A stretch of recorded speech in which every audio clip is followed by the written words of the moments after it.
Chapter 1007. It could be imagined that in the future, there would be more and more knowledgeable Han people. With such confidence, it was time to take over the entire archipelago. Previously, he didn't make a move because he didn't have a good reason. Now that the other side had taken the initiative to provoke him, how could he let go of such an opportunity? Yang Chendong was determined to deal with the Dufei kingdom. Gao Xiong's navy naturally cooperated with him. After a discussion between the three of them, they decided to mobilize the entire 1st Sea Army. That was the 1st Sea Division, 2nd Sea Division, and 3rd Sea Division. They would launch a fierce attack on the Dufei kingdom from 3 different directions. They had to make the other side suffer. They had to let them and the surrounding countries know what the consequences of offending the 5-star army were. Order the new 2nd Army's 6th Sea Division to strengthen the patrols. If there are any other forces that try to interfere, don't hesitate to beat them back. At the same time, the 5th Sea Division stationed in North Korea can also be transferred back. That place can be left to the local garrison. What we need to do now is to do our best to win this battle. Yang Chendong said in a powerful voice. This order was very similar to Yang Chendong's usual approach. Either he didn't make a move, or he would go all out. If he could destroy a country, he would destroy it. If he couldn't destroy it, he would destroy it. If he couldn't destroy it, he would destroy it. After the order was issued, the war machine started. The navy quickly began to assemble. All the officers who were visiting their families had to report back to their respective units. At the same time, the city lord's manor was also making various preparations. Under the overall command, the newly developed 100mm mortar shells were quickly delivered to the 1st Sea Division for use. 600,000 Han people voluntarily signed up, and 300,000 people were ready to enter the archipelago at any time. The condition was that as long as they were Han people who entered the archipelago, they would be given a job. For example, they would be given a job in the local government. If they met the conditions, they would be given a job in the public security, hospital, school, industry and commerce, government, tax and other departments. Not only did the 300,000 Han people have to prepare for migration, the other provinces also had to prepare for the migration of people. Each province had to prepare at least 200,000 people. At the same time, they had to prepare to accept a certain number of indigenous people. This kind of interchangeable population exchange could often solve the problem of the local people huddling together to the greatest extent, allowing them to quickly forget who they were before, and better join the Han family. Above the sea, under Ma Li's guidance, Captain Heng He finally found the remnants of the ship that had been hit by the cannon fire. From the surface, one could clearly see that it had been hit by a cannon. With this piece of evidence, the ship quickly turned back and headed straight for the port of Luzon. But just as the ship turned around, dozens of Great F Country ships suddenly appeared around the sea. They were the Great F Country ships led by Duterte. He had long expected that the 5-star army would come to this area to search and inspect, so he had been waiting here. Initially, he wanted to wait for them to get closer, but when he saw that his prey was about to leave, he couldn't hide anymore. He jumped out directly, wanting to leave Heng He and the others here. Is it a Dafei ship? Heng He saw the enemy ships around him, and his eyes flashed with anger. This kind of encirclement exposed their ambitions without a doubt. Unfortunately, the ship he was on was not the fishing ship from before. He was piloting a level 3 warship left behind by the Navy in Song City. Not only did it have a constant speed, it also had a powerful 100mm mortar that could hit a target more than 10 miles away. At that time, it could be said to be the top artillery. Order the ship to speed up and leave. Order the artillery to reload the shells and adjust the range. If any ship dares to block our way, blow it up. Heng He said loudly. His order also made the crew members excited, and they shouted loudly to make various preparations. Although they were surrounded, the 5-star warship did not intend to surrender. Instead, it sped up, which greatly exceeded Duterte's expectations. He thought that the other party would take the initiative to stop and reason with him. Didn't all Han people do this? At that time, he would be able to kill everyone on the ship at a close distance and occupy the ship. He could see that this ship was not simple. Once it belonged to him, after going back to study it, it should be able to promote the development of their ships. He was originally a company commander in the Cold Front Navy.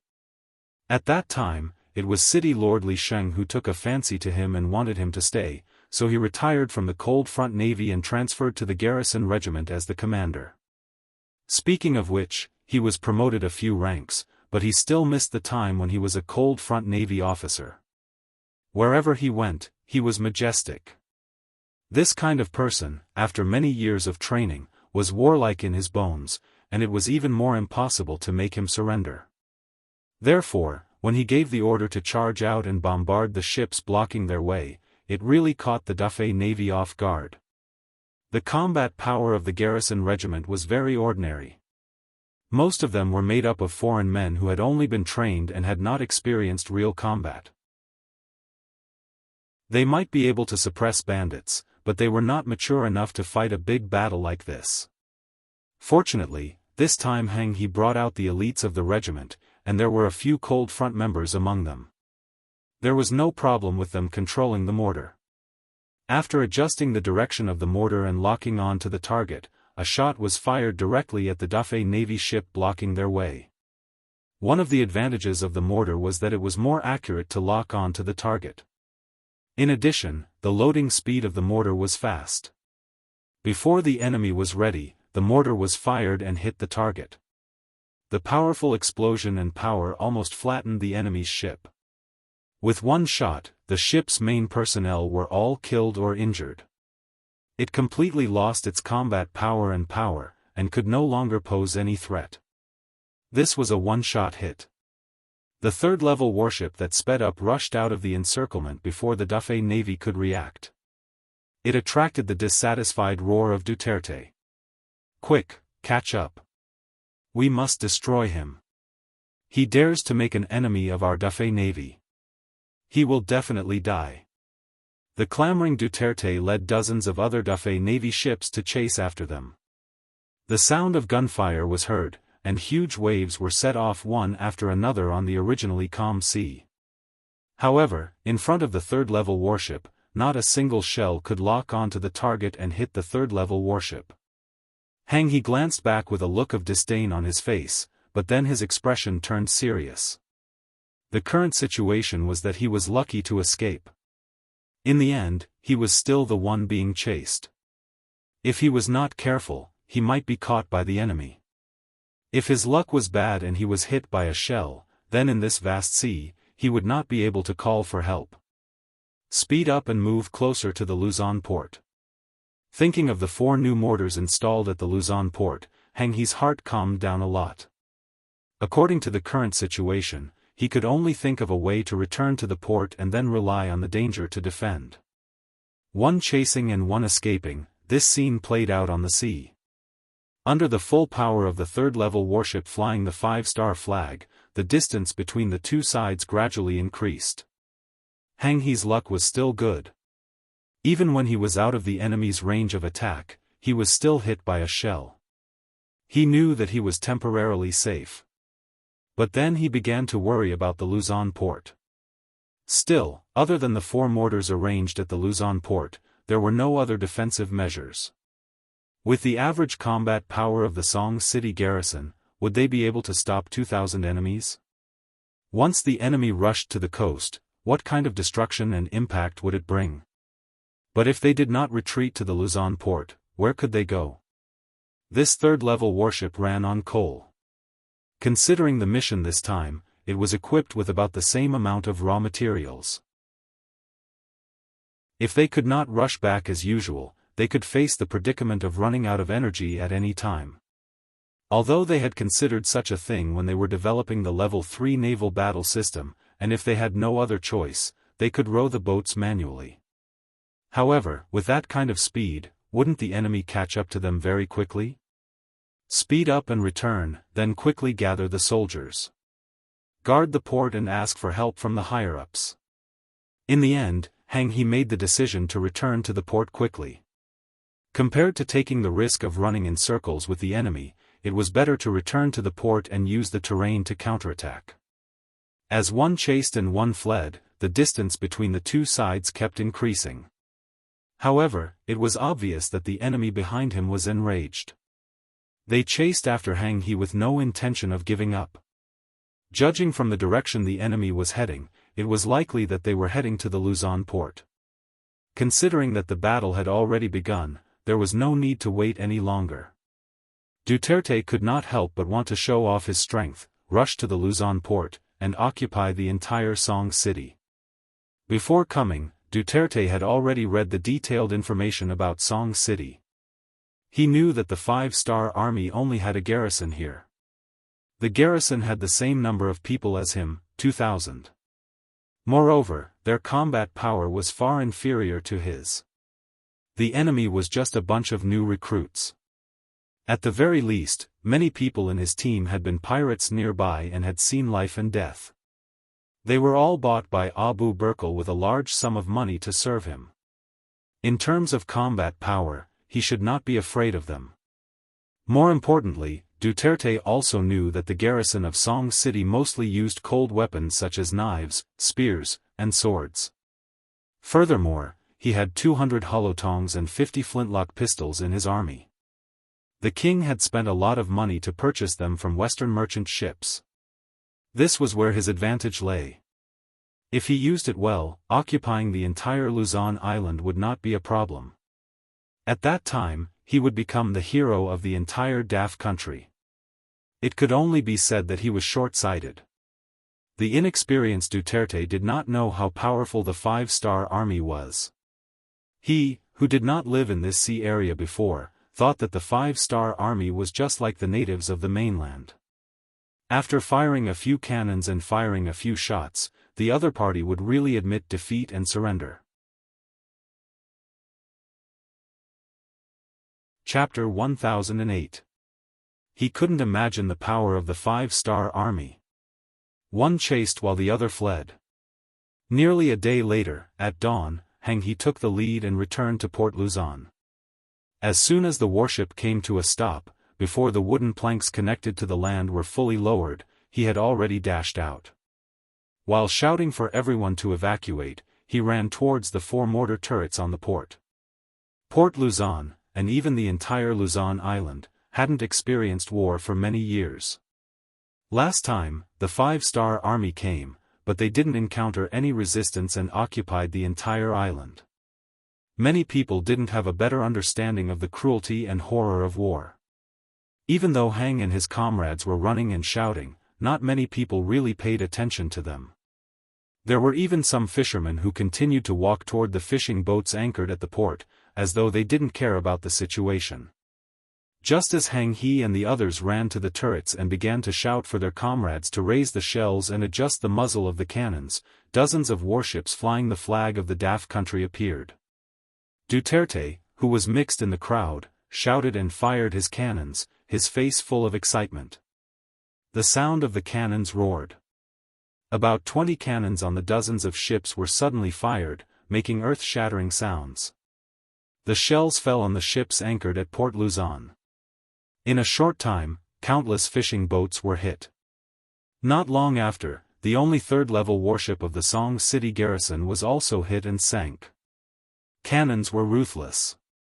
They wouldn't let you go just because you were old, women, children, or civilians. Wherever the cannons landed, hundreds and thousands of civilians were covered. Amid the screams, their lives were mercilessly devoured. For a time, the port was in chaos. Cries, shouts, cannons, and gunshots mixed together, forming a scene of hell. Taking advantage of the chaos, the Daf country navy opened a path with cannons and began to approach Port Luzon, preparing to land. Fire. In the turrets on the port, Hang He had already adjusted the firing direction of a mortar. After the first shell was loaded, the counterattack began. The cannons flew in the air and landed on a battleship outside the port, causing an even bigger explosion. At the same time, the other 3 cannons did not separate and began to fire back. They hit the Daf Kingdom's ships that had not yet entered the port, causing waves of cries and cries for help from the soldiers. The counterattack began. For more accurate and powerful mortars suppressed the fierce attack of the Great F country and heavily hit the ships behind the enemy's team. However, for the Great F country's soldiers who had already docked their ships and were mixed with many civilians, they felt powerless. If he retracted the cannons, the civilians would be hurt, but if he didn't, the enemy might take the opportunity to charge forward. At this moment, Hang He's eyes were filled with uncertainty and hesitation. As a former member of the Cold Front, he could fire cannons, fire guns, or even draw his sword at the enemy without fear. However, he really couldn't do anything to the people who had already submitted to him. "Leader, what should we do? The enemy is coming." Seeing that Hang He was in a daze, a platoon commander on the side asked anxiously. After a few seconds, Hang He's voice sounded, "Order the soldiers to prepare their weapons and prepare for battle." After hesitating for a while, he finally did not give the order to harm the civilians. The responsibility of a soldier was to protect the safety of the area. If he needed to use the civilians as a stepping stone when the war came, he really couldn't bring himself to give such an order. A few of the foreign race company commanders who had joined later were confused when they heard that Hang He had abandoned the cannons and wanted to use people to fight the muskets. However, Hang He's attitude was very firm as he said, "This is an order." Just these 4 words alone already represented a lot of content. No matter how unwilling they were, it was an iron law for soldiers to obey orders. The few company commanders could only shake their heads and walk out of the turrets with resentment on their faces. At the same time, they looked as if they were ready to die. They began to command their soldiers to prepare for defense and counterattack. Most of the time, you couldn't have your cake and eat it too. Hang He understood this principle. He also knew that if he was still serving in the Cold Front, the officers above would definitely make the same choice as him. Therefore, he did not regret it. He was only afraid that he wouldn't be able to hold on until the main force of the Cold Front arrived. If the enemy really charged forward and abandoned Luzon port, then he would be condemned for eternity. The moment the cannons were fired, the newly built Luzon city, which was not far from the port, sensed it. As the city lord, Li Sheng immediately called for a telegraph operator and asked him to immediately send a distress signal to the city lord's mansion, the Navy headquarters, and even the 6th Young Master's radio station. While sending the telegram, Li Sheng made the decision to close all 4 gates of Luzon city. Then, he began to call for some of the reserve militia in the city lord's mansion. He took out the limited weapons in the city lord's mansion's warehouse and asked them to defend the city together with him for the safety of his home. In Port Luzon, Duterte braved the danger of being swallowed by the cannons and walked out of the warship. He was surprised to find that there were no cannons at this distance. He looked around in confusion. When he saw many local citizens lying on the ground trembling, he finally understood everything. He laughed and said to his subordinates, "Do you see that? Our opponents are stupid. For the sake of the safety of these lowly citizens, they didn't dare to open fire and allowed us to board the port. Ha ha ha, this is an act of suicide." "That's right, General. Your chance to make a big contribution has come. As long as there are no cannons, no one will be a match for us with our firearms," the soldiers quickly flattered. "You're right. Let's make a big contribution. Charge." Duterte laughed loudly and began to organize the soldiers who had boarded the port to launch an assault. There was no difference in military strength, and it was a small-scale battle. The advantage of firearms could be put to good use. When Duterte led his troops to charge, Hang He organized his men to counterattack. Every time there was a burst of gunfire, a dozen or so garrison soldiers would fall to the ground covered in blood. They counterattacked 3 times in a row. Although they had stopped the enemy's advance, they had also lost about 100 people. Seeing this result, the battalion commander finally couldn't help but say, "Commander, if this continues, I'm afraid we'll all die. If we can't do it, then we'll open fire. We can't open fire. That will only hurt the citizens. Even if we win, we'll be sinners. We won't be able to answer to the sixth young master. Everyone, hold on. I'm sure the city lord already knows about this and will inform the nearby navy. As long as everyone holds on, we can win. Hang He stubbornly insisted on his decision. He knew very well that if he died protecting the people, the Marine army wouldn't punish him for his crimes. They would only praise him and his family would be well taken care of.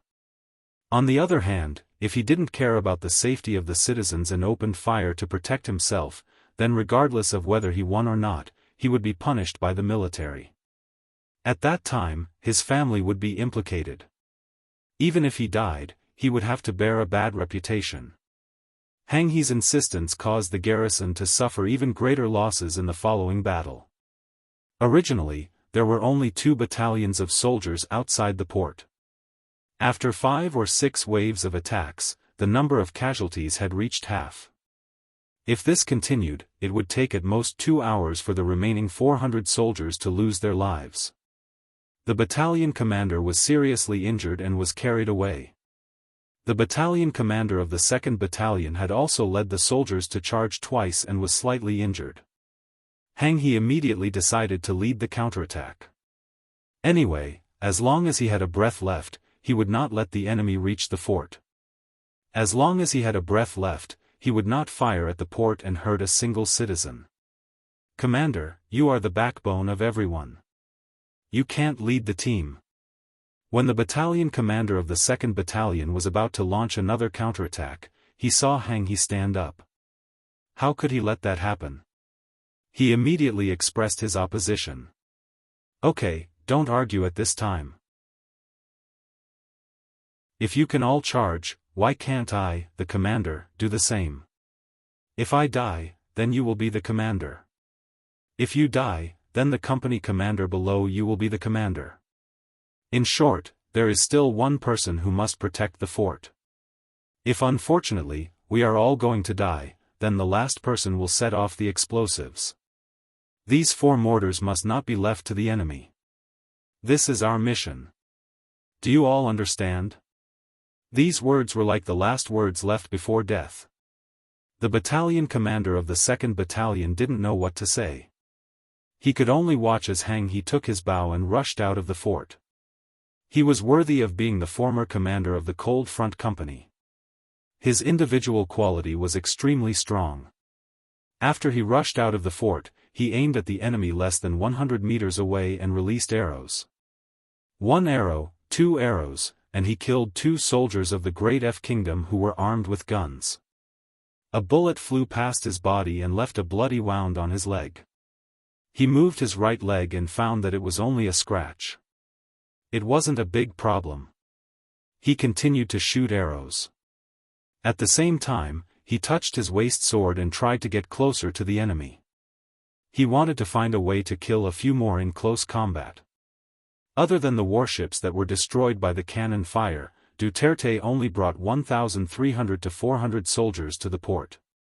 Together with the flintlocks, there were only 200 weapons. Once a soldier died, other soldiers would quickly replace him. This allowed him to maintain enough firepower to suppress the enemy. After killing 200 of the enemy's people and losing 100 of his own people, Duterte's face was a bit ugly. Didn't the intelligence say that this garrison regiment was just established and didn't have much combat power? Why were they still so difficult to deal with? It had been almost 2 hours since they entered the port. This was the territory of the 5-star army. If he couldn't quickly end the battle, who knew if the 5-star army's reinforcements would arrive?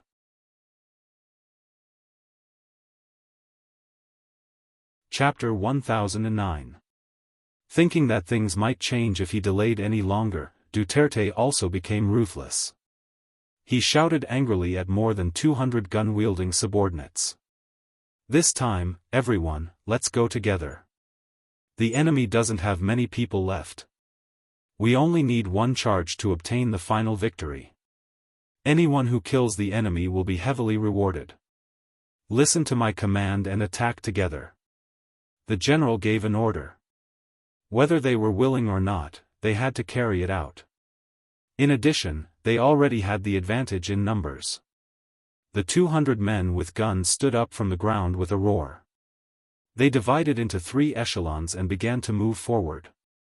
Whenever they saw the shadows of the 5-star army, they would immediately fire and then retreat to the echelons behind them.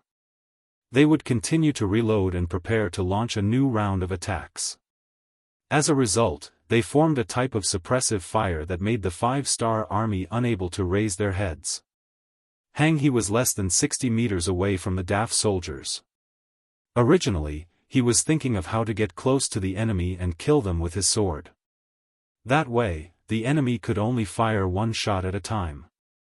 But when he saw the enemy coming in an orderly manner, his eyes had a sense of helplessness. In this situation, even if he jumped out, he would only become a target. The enemy was getting closer and closer. The soldiers in the fort were suppressed by the guns and could not raise their heads to fight back. Hang He and the dozens of soldiers outside were also suppressed and could not show their heads. The sound of footsteps was getting closer and closer. "Everyone, prepare to fight back with me."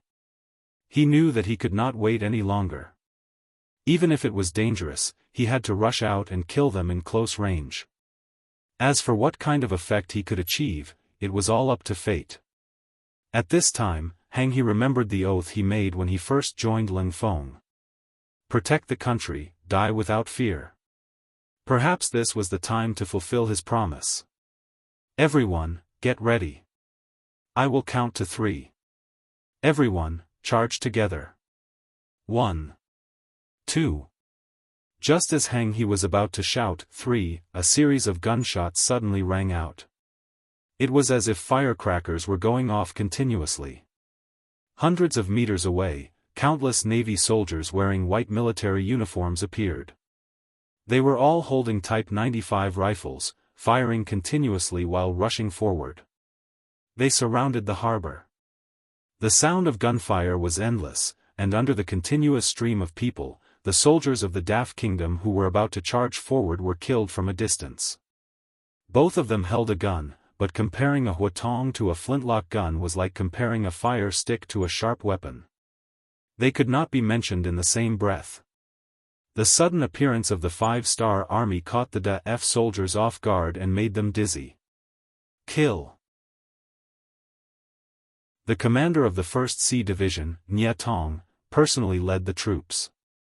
Wearing the rank of a 4-star colonel, he was like a beast that had been released from its cage, constantly charging forward. The 9.5 in his hand constantly spat out tongues of flame, reaping one enemy's life after another. Beside him, the soldiers who were like white waves were also charging forward bravely. Looking at the soldiers of the Great F country, their formation was in chaos due to the sudden attack. Countless soldiers were shot and killed. Even the arrogant Duterte was forced to lie on the ground, he didn't even dare to raise his head. If someone had said that they could suppress him to the point where he couldn't raise his head with a flintlock before this, he would definitely not believe it and would only laugh at the other party for being ignorant. But everything really happened. He finally realized that the so-called powerful firearms of the Great F country were just a joke, a self-deceiving joke. Gravel around him was constantly being hit, shattered, and flew in all directions. Occasionally, it would cut through his clothes and leave wounds on his body. However, at this moment, Duterte had completely forgotten about the pain. His entire body was trembling, like a wild wolf that had always been used to being a tyrant, suddenly discovering that the person standing in front of him was a ferocious tiger. His firepower was completely suppressed. Looking from afar, there were shadows of enemies everywhere. Looking back, he was also surrounded by enemies. At that moment, Duterte knew what the result would be if he continued to fight. Duterte, who didn't want to die and was also afraid of death, didn't hesitate and directly shouted, "Don't kill me, I surrender, we surrender." It was the same for the general. It was easy to imagine that when the soldiers below heard this shout, it was as if they had heard the sound of nature. One after another, they shouted to surrender. Then, without waiting for the 5-star army to reply, they threw their spears and spears all over the ground. It was as if they had given up on resisting. This was an army that only knew how to bully people. Facing the unarmed people of Palillo Island and the unarmed fishermen on the fishing boats of Song City, they wantonly displayed their killing intent. Facing the stubborn resistance of the Luzon Island garrison, they pounced on them like hungry wolves, relying on their powerful firearms to display their bloodthirsty side. But the moment they met the 5-star army, which was stronger than them, they immediately cowered. After only one wave of attacks, they immediately chose to surrender. This was how they should behave. Such an army was only fit to bully some commoners who were far inferior to them. If they were faced with a strong army, they would not even be as good as the commoners. Duterte surrendered, and the thousands of soldiers behind him also surrendered. On the port of Luzon, in front of the turrets, a large number of people knelt down. At this moment, they were surrounded by the 5-star Navy. They couldn't do anything other than covering their heads with their hands. Yang Chendong, accompanied by the deputy commander of the Navy, the commander of the 1st Marine Army, Gao Xiong, and others, boarded the port. What he saw was a scene of devastation. He saw the tragic scene of countless people dying under the guns of the great F country's soldiers. The commander of the 1st Division, Nye Tong, quickly sent people to understand the results of the battle. He also saw Commander Hang He. At this moment, he saluted Yang Chendong and reported the situation. When he reported the number of casualties, Yang Chendong's face became darker and darker. Reporting to the 6th young master, the above is the specific process and result of this battle. Please tell us everything, 6th young master. After Division Commander Nye finished his report, he saluted again. Then, he handed over his authority and stood to the side. After a while, countless people on the port also rushed over. Some of them were lucky and escaped from the battle. Some heard the gunshots and rushed over to save their families. Looking from a distance, there were about 2,000 to 3,000 people densely packed together. Unlike before, when they saw the garrison troops, they kept a respectful distance from them. At this moment, when they looked at the wounded garrison troops, there was only admiration and admiration in their eyes. Obviously, they could use the 4 cannons built in the port to counterattack and form an overwhelming attack. But in order to protect the lives of the people, in order to not let innocent people be affected, they didn't do so. Instead, they used their own lives to fill in the gaps. They truly did the action of sacrificing their own lives to protect the people. Just based on this, they were worthy of the respect and love of the people. After silently listening to Nye Tong's report, Yang Chendong found himself a high ground and stood on it. His gaze first fell on the surrounding civilians who had rushed over, then he looked at the hundreds of soldiers of the garrison regiment who had very excited expressions. All sorts of feelings welled up in his heart, and an unspeakable thought rapidly formed in his mind. Mencia said, "The people are the most important, the country comes second, and the ruler is the least important." For so many years, this was often just a slogan. How many people actually did it? But today, the Port Luzon garrison soldiers did it. Our 5-star army soldiers did it. Just now, they would rather face the terrifying gunfire of the enemy, face the danger of sacrificing their precious lives at any time, and would rather use their flesh and blood to resist the enemy than hurt a single person. What kind of spirit is this? This is a spirit where blood is thicker than water. Yang Chendong's voice became louder and louder. This is enough to prove that they treat the people as their own family, as their parents, relatives, and best friends. Only in this way would he be willing to sacrifice his own life rather than harm others. Just based on this, they are the most adorable people of this generation. Everyone, am I right? The most adorable people, the most adorable people. At that moment, the thousands of people who were at the forefront shouted like a tide, their momentum soaring to the sky. And such shouts and Yang Chendong's speech also moved Hang He and the others, making them and the people couldn't help but tear up. He gestured for them to stop, and the shouts stopped abruptly. Even the thousands of commoners were now like an organized army, obeying orders and listening to commands. They did very well. Everyone's performance was also very good. Because of this king will now make 3 decisions. First, bury and compensate all the soldiers and people who died in this battle. They were all innocent people who died to fulfill their duty. They were invaded and died for no reason. We must remember them and treat their relatives who are still alive well. We must let the dead close their eyes in peace, and the living can also go into battle with light burdens so that they can live a more exciting life. Long live the Southern Martial King, long live the Southern Martial King. What responded to Yang Chendong were the shouts of thousands of people and countless soldiers. Clearly, these words were what they were thinking. After making a stop gesture again, Yang Chendong continued, "Second, from today onwards, the garrison regiment will be officially promoted to the Song City Garrison Division. The division commander will be Hang He, and there will be 5 regiments under his command, each with 5 battalions, a total of 10,000 people. At the same time, he will be equipped with 5 third-grade warships and 1 fourth-grade warship. Under his command, he will protect the peace of this region. Long live the Southern Martial King, long live the Southern Martial King." Third. From Luzon Island to Sumatra Island in the southwest, it has always been the Great Ming's territory. The existence of the Great Ming's old port is proof. Now, the Great Ming country is wantonly invading our territory, taking our benefits, killing our people, and stealing our territory. Their actions have angered both men and gods. Henceforth, this king announces that we have lost control. Anyone who dares to resist in this region will be killed. Anyone who betrays the country will be killed. Anyone who doesn't back down will be killed.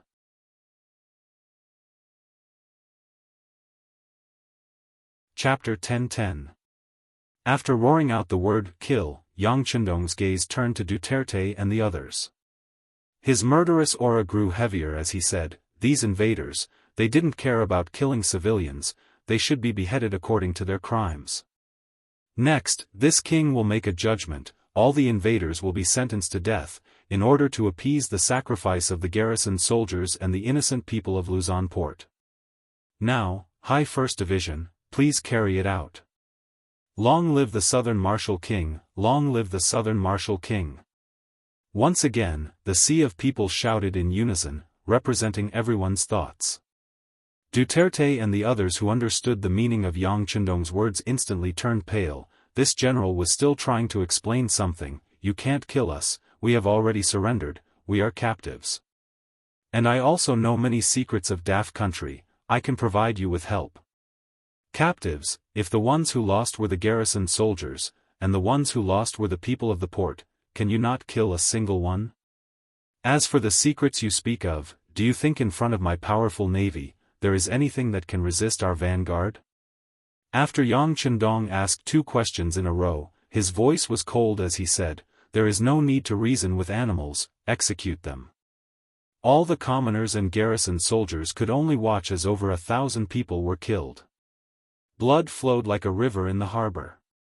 But for some reason, no one was afraid. On the contrary, everyone was very excited, and many of the civilians were grateful for what the garrison had done for them. They also wanted to do something. They all expressed their desire to join the 5-star Navy. They wanted to use their own hands to avenge their loved ones and friends. Towards the enthusiasm of the civilians, the division commander Nia Tong naturally politely declined. In order to become a qualified member of the Cold Vanguard, one couldn't just rely on a moment of bravery. One had to go through extremely difficult tests and background checks. This was not something that could be done by ordinary citizens. There were also many non-human citizens who could join the Cold Vanguard. And in order to not dampen the morale of the civilians, Nia Tong said, according to what Yang Chendong had taught him, "Folks, you have not undergone specific and systematic training, you are temporarily unable to become a qualified Navy soldier. But as long as you are willing to work hard, there will definitely be opportunities in the future. Now, if you really have the heart, you can do some other work. It is also a contribution. General, what can we do? The commoners asked in unison. There are many things that can be said. For example, you can help the army transport supplies, spread the news of what happened here, and let all the people on the island know that the 5-star army is fighting for the people. You can persuade more people to help our army. When we defeat the Great F country's army and reclaim the island, you can immediately rush to the island to maintain the law and order there, guard the property there, prevent the return of invaders, and prevent people from causing trouble in our rear. You can do all of this, and you can even do it. Furthermore, the Southern Martial King will not let you do all this for free. He will give you a certain amount of reward to express his gratitude. At the same time, it will also strengthen your feelings as the masters. Nye Tong did not know if this would be useful. In his eyes, these people were just civilians. Since they were civilians, what they needed to do was to live their own lives and try not to cause trouble. How many people would do something like helping in a war? Nye Tong's idea was not unreasonable. Since ancient times, when faced with war, most people chose to retreat and escape. The people who truly had the courage to face it, or even rushed to participate, were few and far between. But Yang Chendong did not think this way. Once, when he attacked the Phnom Penh dynasty, which was the current Cambodia province, he had borrowed the power of the civilians. When he led the army to fight in the front line, it was the Phnom Penh civilians who constantly followed behind, helping them bury the bodies, transport supplies, and finally, in a month's time, they defeated a large dynasty. After that experience, Yang Chendong liked this method. Next, Yang Chendong wanted to conquer the entire Daoist country. There were many islands, and if he had to fight and defend one place at a time, he would need to constantly divide his troops. In the end, there was a high possibility that he would not have enough troops. But if he had the help of the civilians, then it would be different. Not only could he save his troops, but he could also borrow the persuasion of the civilians. It was a method of killing two birds with one stone. Commander Nye Tong's words fell into the ears of the civilians. Not long after, it also spread to the ears of many other civilians. When the garrison regiment faced the invasion of the enemy, they would rather use their bodies to block the bullets than use their cannons to harm a single civilian. This moved many people, making them believe that the 5-star army was the army that saved the world. Naturally, the intelligence bureau and the Han people who moved here added fuel to the fire in the dark. But at the same time, helping the 5-star army would give them benefits and rewards. This kind of benefit, in addition to the fact that Port Luzon did exist, made it hard for them to reject. In the following battle, these commoners indeed played an extremely important role in assisting the army. Duterte and more than 1,000 soldiers of the Daoist country were killed at the port. They avenged the dead soldiers of the garrison regiment and the people of the port, and also played the role of a flag sacrifice. Next, Yang Chendong personally led the 1st Sea Division from the north and went straight to the Ditsao Island of the Daoist country. Just as the 1st High Division received the telegram and headed towards Port Luzon, the 2nd High Division and the 3rd High Division also headed towards their respective targets. The 2nd High Division's commander, Zhao Changwang, headed towards the west, while the 3rd High Division's commander, Long Yun Tian, headed towards the east. Mindoro Island was the first island and target to be conquered on the west. On this island, there were about 5,000 soldiers of the Daoist country and 60,000 civilians. The largest city on the island, Mayu City, had the largest Mayu port on the island. When the 5-star army's flag appeared in the distance, and hundreds of warships appeared, the soldiers of the Daoist country were dumbfounded. When the 3rd-level warships and 2nd-level warships appeared, and under the command of the division commander, Zhao Changwang, the entire port was soon plunged into a sea of fire. The ships, soldiers, and defensive buildings left here were destroyed in a very short period of time. Before most of the civilians in the city could figure out what was going on, the two ND division's main force had already begun to disembark at the port. With the support of artillery fire, they entered Mayu City after an hour, killed all the enemies who resisted, and occupied almost all the military facilities and warehouses here. From the firing to the end, less than 2 hours had passed. More than 1,000 soldiers of the Daoist country were killed and injured, and the rest were all captured. Under the cover of artillery fire, the entire Mindoro island did not even have a single ship escape. Such a victory was incredible in the eyes of others, but in the eyes of the 5-star Navy, it was so common. If there must be a word to describe it, it was like using a cannon to kill a mosquito. Compared to the well-trained and extremely advanced firearms of the 5-star Navy, dealing with the unprepared soldiers of the Daoist country, from the beginning to the end, was completely crushing. There was no pride or complacency at all. After occupying this place, the first thing the 2nd Division Commander Zhao Chongwang did was not to count the war gains, but to say to the dispatcher next to him, immediately report to the 6th Young Master and the Navy headquarters that the war on Mindoro Island is over, please send someone to take over. In addition, the 2nd Division intends to continue south with the main force, please give instructions. A small island like Mindoro was naturally unable to satisfy the appetite of Division High and Division High, so it was expected that they would continue to fight. Not only did Division High and Division High act this way, Division 3 Long Yuntian subordinates also quickly reported to Yang Chendong and the Navy headquarters to continue to fight. Long Yuntian was favored by Yang Chendong and finally became the head of the 3rd Division as he wished.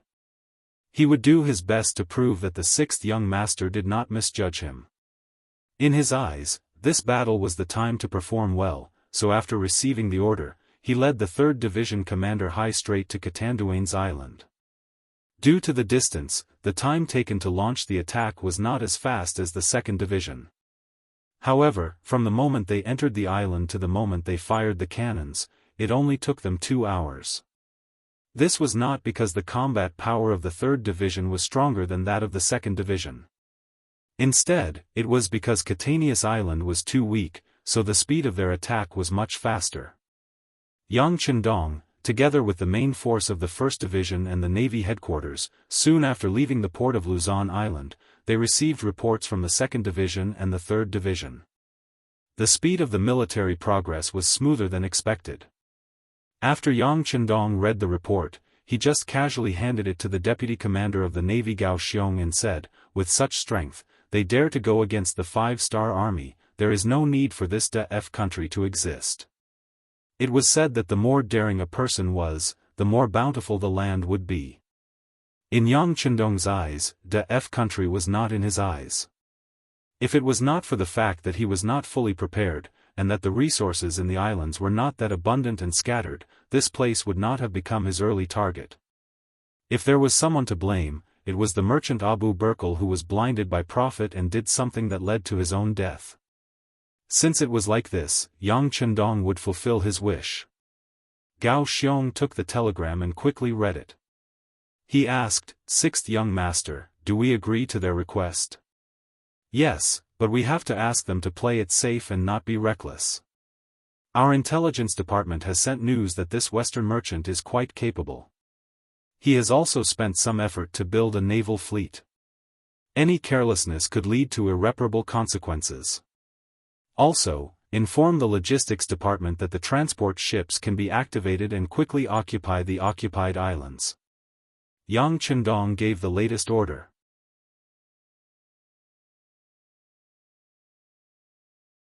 Chapter 10-11.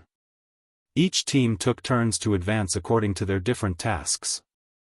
The war unfolded in an orderly manner, and the islands belonging to the Daoist country were occupied one by one.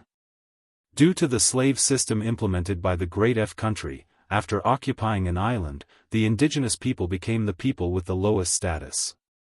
When the Great F country's soldiers entered the island, they burned and plundered, and did all sorts of evil. This had already aroused the anger of the people. When the 5-star Navy arrived, these people fought to rebel and cooperated with the army's entry, making the progress much smoother. Most of the soldiers of the Daoist country were bought by Abu Berkel with money, and most of them were pirates who had been at sea all year round. These people were naturally unmatched when it came to looting, but these people had one thing in common, which was that they didn't know how to write the word loyalty. In their eyes, there were only benefits. If there were benefits, they would naturally join. If there were no benefits, they would run as far as they could. With such a temperament, when the news of the 5-star Navy's attack came, many of the Daft country's soldiers, former pirate groups, on the islands fled. In some small islands, they didn't even do anything to resist. When the main force of the 5-star Navy arrived, they often encountered an island that was unprepared. What they saw were the indigenous people who didn't resist at all. With such a big change in the situation, the 2nd and 3rd naval commanders reported the situation again. Yang Chendong quickly responded. Since the local people were also exploited, as long as they sincerely submitted to Yang Xia and Song City, they wouldn't be harmed. But if anyone showed any hostility to the 5-star Navy, they would be killed without mercy. Those who are not of my race must have different intentions. After so many years of development, in the original Sulu archipelago, only the people in the Luzon area were mostly Han people. They still had feelings for the great Ming dynasty. The people in the other archipelago moved here later. They had their own beliefs, and many of them were influenced by Islam.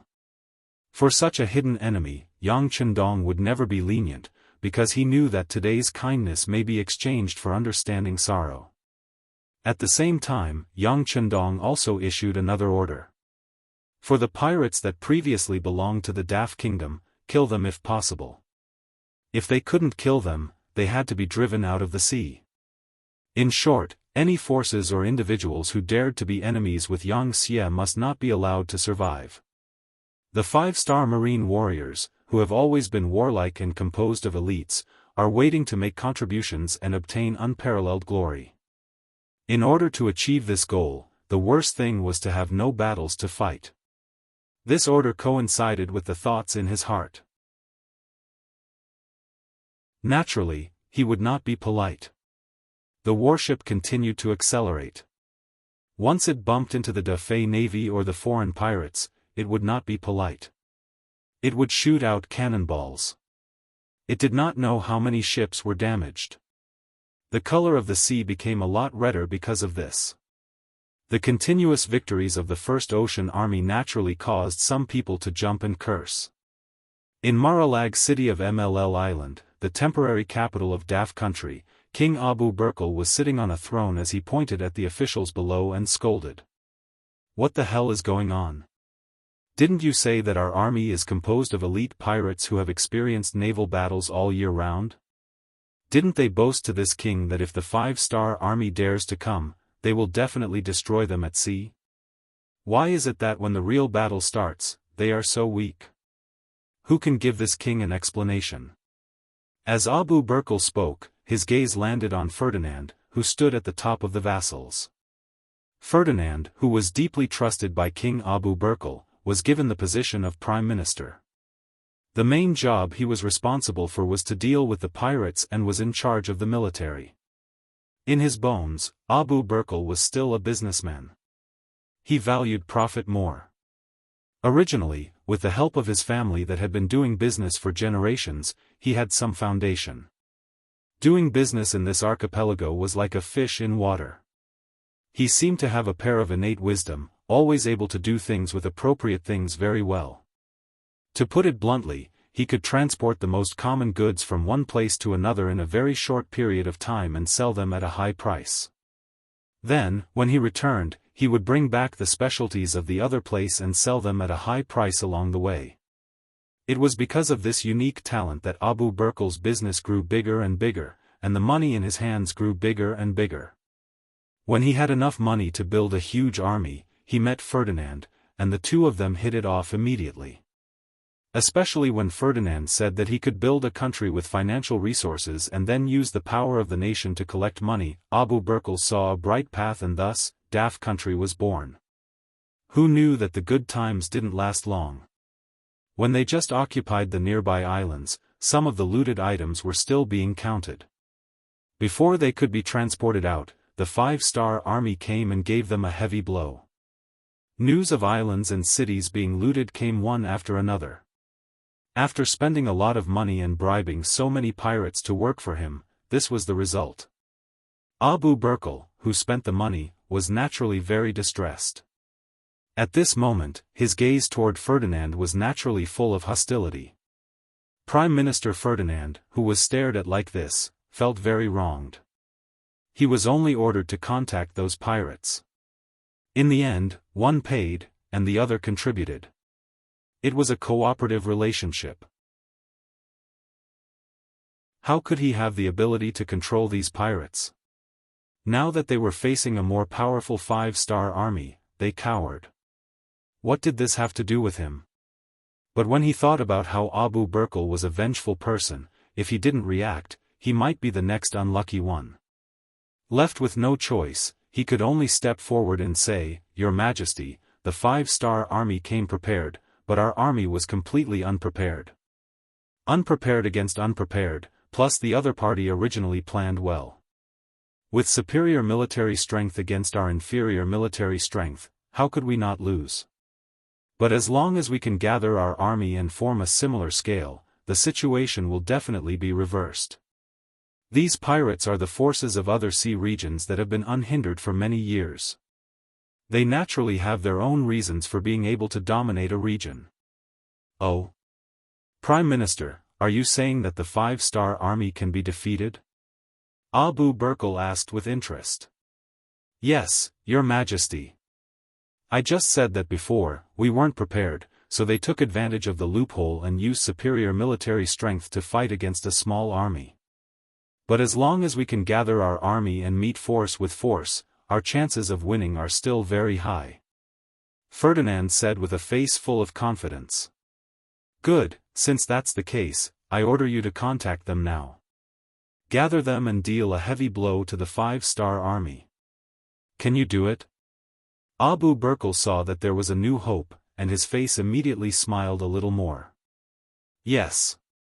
But I have a request. If you want these pirates to work for you, you need to give them enough rewards, so." Abu Burkle frowned slightly. Before, in order to invite these pirates to join the Great F country, he spent a lot of money. But at this point, if he didn't continue to pay, these pirates would definitely not listen to him. And once the 5-star army really came, he was afraid that at that time, they wouldn't even have the most basic way to survive. He would also have to leave because of this, and that would be the same as cutting off his path to wealth. A little impatience spoils great plans. Although he wasn't happy, he still clenched his teeth and said, "All right, this king will agree to your conditions. But this time, there can't be any problems. Your Majesty is wise. Your Majesty, please rest assured. Just wait for the good news of my victory." Ferdinand let out a big sigh of relief. He was the one who contacted these pirates, so he naturally knew their temperament very well. They were a group of people who would sell their souls for money. As long as they were given enough money, they would even kill their own family without blinking an eye. It was just dealing with the 5-star army. What was so difficult about it? Ferdinand took the large amount of gold and silver given by Abu Burkle and left the capital. The first place he took the fleet to was Palawan Island in the west of the archipelago. Palawan Island was the westernmost island in the Great F country. It wasn't difficult to get there because it was far away from other islands. Once it was attacked, it could retreat or advance. It also had another advantage. There was a very powerful pirate group here, Ma Keqing's pirate group. Ma Keqing was originally a pirate giant that sailed around Sumatra. He had close to 1,000 large boats and a crew of more than 60,000 people. Among them, there were 20,000 elites who were good at fighting and desperados. It was a very powerful pirate force. When Ferdinand went to rope him in, he spent a lot of effort. Of course, he also spent a lot of money to invite him to join the Great F country and let him help guard Palawan Island and become the main force supporting the Great F country's western seas. It was precisely because of his understanding of Ma Keqing's abilities that Ferdinand had been the first to seek him out. When he landed on the island and brought with him 10 chests full of gold and silver, totaling up to 500,000 taels of silver, the pirate leader Ma Keqing's face was already beaming like a flower. "Brother Ma, this is our king's sincerity. He also said that as long as you can defeat the 5-star army, he will also give you a third of the loot. How about it?" Seeing that the time was right, Ferdinand said his request. It was only a third of the loot, so it was naturally difficult to move Ma Keqing. This also made him quickly withdraw his smile and said with a very serious expression, "Prime Minister, what do you think we are? A mere 500,000 taels of silver is enough to make tens of thousands of my brothers work for you?"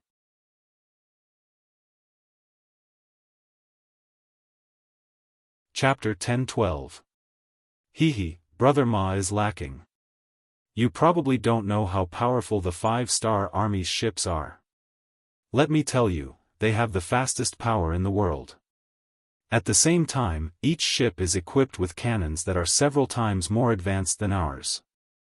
Once we defeat them and occupy their ships, it will greatly increase Brother Ma's strength. Moreover, the king said 1/3, but he isn't here. How much 1/3 is there? Isn't it up to the two of us to decide? Oh. Hearing that the spoils of war were so generous, Ma Keqing was already tempted. When he heard Ferdinand's words, he smiled again.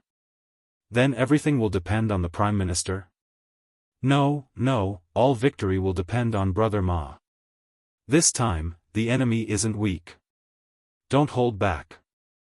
A smile appeared on Ferdinand's face as well, followed by bursts of laughter. The two of them had reached an agreement just like that. There were no eternal friends, no eternal enemies, only eternal benefits. When the benefits were big enough, people would take risks. Ma Keqing made the decision to fight with the 5-star army. In order to tilt the scales of victory towards here, Ferdinand used his identity as the Prime Minister of Daoist country to give orders to the nearby sea regions. Once the battle started, they were required to do everything possible to stop the nearby 5-star army's reinforcements. They had to buy enough time for them to destroy the enemy's main force. Regarding this, Ma Keqing didn't put it in his eyes. He said bluntly, "We have already investigated. The 5-star army's navy is divided into 3 parts. Each part has less than 10,000 people and less than 200 ships. As long as they are surrounded by us, they won't be able to escape, let alone send a message." What Ma Keqing meant was that Ferdinand's actions were superfluous. Ferdinand laughed and said, "I don't think Brother Ma's goal is so short-sighted. I arranged a few people to watch over the other 5-star army's main force. If we can destroy more enemy ships, wouldn't we gain more benefits?" "Oh, that's feasible." Ma Keqing laughed heartily, as if the main force of the 5-star naval division was already present and could be easily manipulated by him. This was not his fault. He could only blame himself for the fact that the 5-star naval division was only active in the area around Little Ryukyu Island. They were only passing by Sumantala. Considering their limited military strength, they had not established any influence there. Those who didn't know didn't care. Ma Keqing didn't know the strength of the 5-star army's navy, which was why he made such a decision. But reality soon, not all ships' navy's navy. Some power was like a sharp blade's edge, it was impossible to block off its light fleets' light, set Ma Keqing's navy's navy's navies'.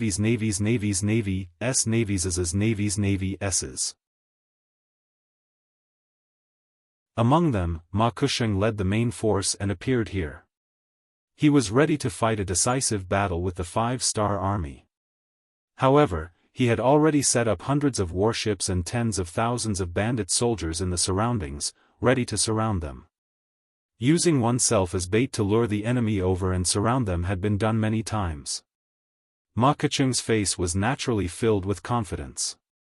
After arranging everything, he ordered the scout ship to leave and find the main force of the 5-star army to lead it over. The 5-star army's main force was Hai's 2nd Division. Division Commander Zhao Chongwang first raided Mindoro Island and occupied it without much effort. After that, all they had to do was wait. 3 days later, the logistics forces arrived, bringing with them countless Luzon residents and a battalion of garrison soldiers. After taking over the coastal defense of this place, the 2nd Division continued south, taking over 6 or 7 islands of various sizes, including Busanga Island. The result was the same. Because these islands were too small, it was impossible for any army to be stationed there. When Hai's 2nd Division arrived, these so-called Dafei's army either fled at the sight of them or chose to surrender after being surrounded. There was not even a decent battle. This made Division Commander Zhao Chongwang and the officials of Hai's 2nd Division very unhappy. A group of true elites had their own dignity. If the enemy couldn't even withstand a single blow, then there would be no challenge at all. For them, this kind of expedition would become a boring thing. Until the scout ship sent by Ma Keqing suddenly appeared, Zhao Chongwang, who had been dozing off, opened his eyes wide again. Division Commander, look at that flag. It's the scout ship of Ma Keqing's pirate group. Should we defeat them and feed them to the fish in the sea? 1st Division Commander Shen Xing stood in the captain's room and asked excitedly. No. Zhao Chongwang hurriedly made a hand gesture and said with a look of anticipation, I've heard that Ma Keqing's strength is not bad. It's not easy to see their scout ship. Of course, we have to follow them and find their main force for a decisive battle. Like this, pass down the order. All warships are not to fire. Just follow these scout ships. We have to find the enemy's nest and destroy them in one fell swoop. With the division commander's order, the entire 2 ND Division's 200 warships quickly moved. They adjusted their direction and followed behind the scout ships towards the west. Originally, Zhao Chongwang was worried that the other party was a fast scout ship. If he did not follow them closely, he would lose them. However, when Zhao Chongwang found that the other party was not going all out and seemed to be waiting for him, he suddenly had a bad feeling. At the same time, 1st Division Commander Shen Xing also felt that something was wrong. He said with concern in his heart, Division Commander, the speed of the scout ship shouldn't be this slow.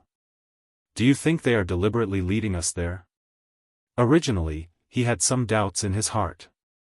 Now that his subordinate also had the same thought, Zhao Chongwang was almost certain of the other party's plan. He nodded and said, What you said is exactly what I was thinking.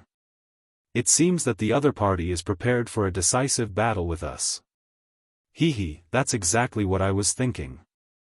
Tell the fleet to slow down and keep a sufficient distance between each ship. Be prepared to fight at any time. At the same time, report everything that happened here to the headquarters. When it came to such a big battle, Zhao Chongwang had to report it. This was originally the rule of Yang Xie's army. When this telegram was sent to the headquarters, Yang Chendong and the 1st Division had just occupied Panay Island. They were checking their harvest here. The telegram was sent to Yang Chendong and the Deputy Commander of the Navy and the 1st Division Commander Gao Xiong.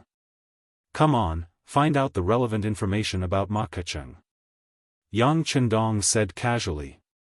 Beta Persei and a few others quickly sent a thick stack of information to Yang Chendong. This information was provided by the Security Bureau and the CIA. Then the CIA continued to develop, and they already had a certain intelligence system. With 2 departments collecting and providing information at the same time, this would enhance the authenticity of the information and provide a better reference for making correct judgments. Oh. This pirate organization is quite powerful. Looking at the information sent by the 2 intelligence departments at the same time, which was roughly the same. Looking at the numbers above, there were thousands of warships and more than 60,000 soldiers. Yang Chendong couldn't help but be shocked. One must know that the pirate forces were not comparable to other forces. Surviving at sea all year round made their needs greater than on land. Let's put it this way. If a force had 60,000 people on land, it wouldn't be surprising. If it was done well, even a county magistrate could do it. But to have such a huge force at sea, the resources needed were too much. It was enough to show that this was not a small force. Gao Xiong also saw this group of forces, then said worriedly, "Sixth young master, enough ants can bite an elephant to death. In the face of such a strong enemy, I'm afraid that even if C2nd Division wins, they will have to pay a certain price. It's better to send reinforcements immediately." "Reinforcements are needed." Yang Chendong nodded in agreement. Although he was confident in C2nd Division, with the power of their warships and cannons, as long as they were not ambushed in their sleep, they would have the ability to break out of the encirclement. But just passively taking a beating was not his style. The establishment of each C division used a lot of financial and material resources in Reiken City. Any loss would make him feel distressed. How about this? Send a telegram to the C4th Division patrolling the nearby sea area. Let them quickly approach C2nd Division. Don't let them meet up first. Once they find that the enemy is surrounding them, attack them from both inside and outside. 1 C2nd Division and 1 C4th Division. With such a force, even if they were facing a force several times stronger than them, they would still have the ability to counterattack. Yang Chendong gave the order, and Gao Xiong nodded in agreement. Then he asked, "The enemy has already made their move. Sixth young master, I think we should also hurry up. Everything on Panay Island will be left to the garrison and the people. Should we continue to move forward?" "Yes." Yang Chendong nodded silently, and his eyes fell on MLL Island on the sand table. This time, Daf country went to war without declaring war, killing and injuring so many soldiers and people. If they did not teach them a lesson, wouldn't they be looked down upon by others? Wouldn't anyone dare to provoke them in the future? C1st Division set sail again, and the fleet headed south. Thousands of nautical miles away in the west, at this moment, ships were also densely packed. The tense atmosphere before the war appeared on every pirate's head, indicating that a life-and-death battle seemed to be about to begin at any time. Compared to the tension of the soldiers below, Ma Keqiang, as the leader, was very relaxed. In his opinion, with more than 6 times the number of troops and 5 times the number of warships, the 5-star army had already become his meal, the meat in the bowl. At this time, he consciously ignored 2 problems.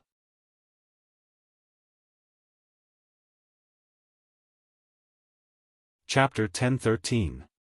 First, the strength of the 5-star Navy. Second, the 5-star Navy has an external communication system that he can't understand at all. He thought that after encircling the 5-star army, the other side will become a lone army.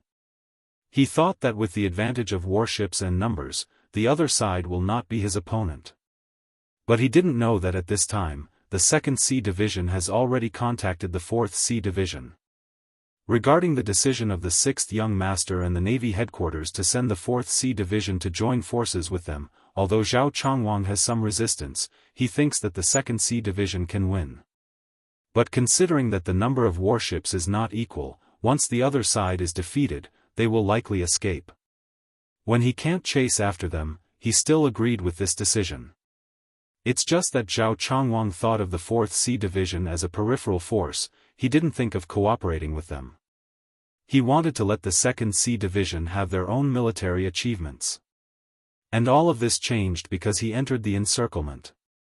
After discovering that the enemy's scout ship was deliberately luring them into the encirclement, Zhao Chongwang ordered all the warships to slow down their marching speed and maintain a good alignment.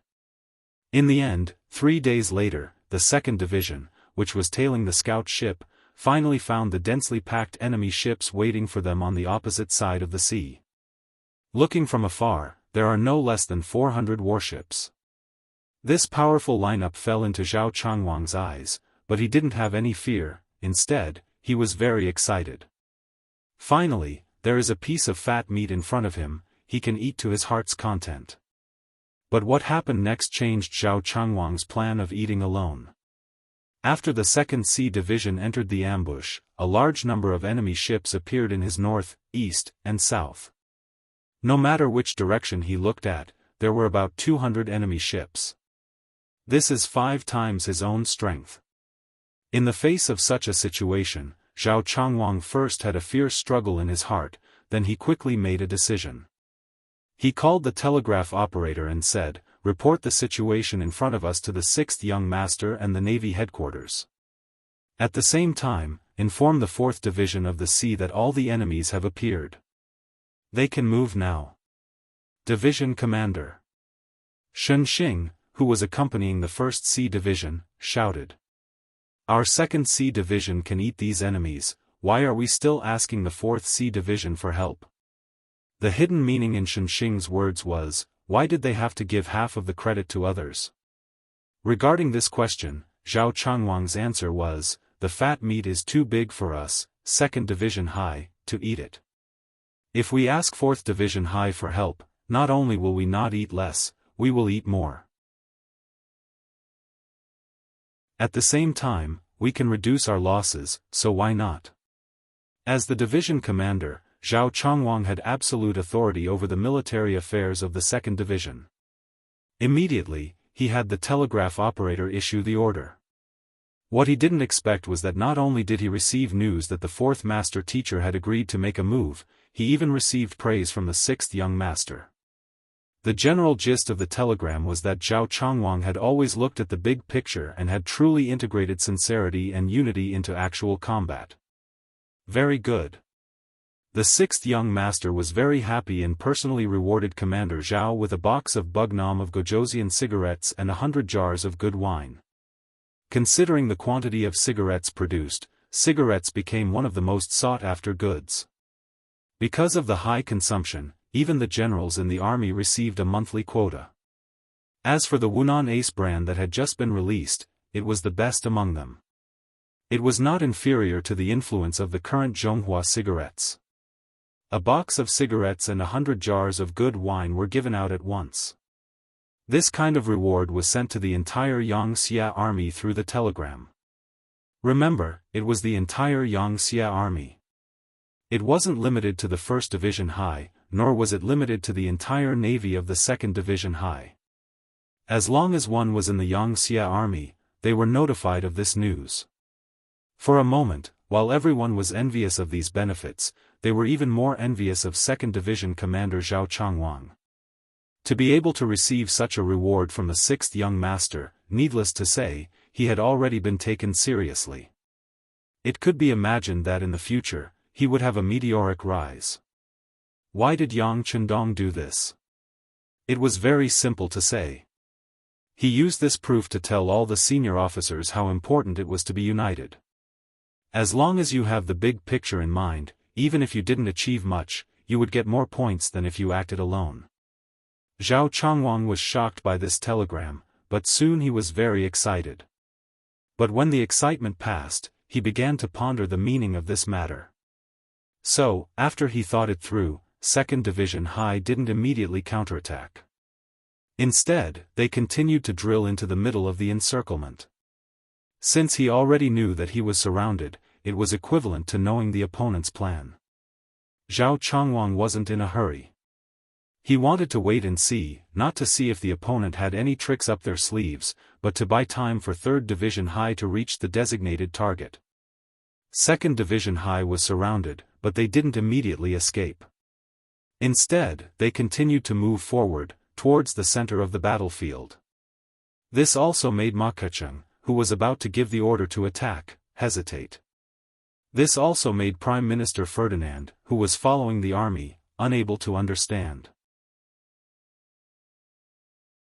Shouldn't a normal person run away immediately when encountering such a situation? If they didn't enter the center of the encirclement, even if they had to pay a big price to escape, there was still hope for them to break through. But once they entered the center of the battlefield, even if they wanted to escape with a ship, it would be harder than ascending to the heavens. The 5-star army knew this, but why were they still so close to the center of the battlefield? Puzzled, the two gathered together to think about it. Because if they didn't understand this problem, they would never be at ease. Very quickly, the two of them came to a consensus. The reason Teacher Hai's 2nd Regiment did this must be due to their arrogance. In other words, the five-star army was very arrogant. They probably didn't think highly of these pirates, so they dared to take the risk. It was no wonder that the two of them thought this way. According to the information obtained from the scout ship that followed 2nd Division High, ever since they discovered each other, 2nd Division High's ships didn't leave. Then, after 3 days of pursuit, 2nd Division High's ships had already entered the encirclement. Faced with this extremely accurate information, it could only mean one thing.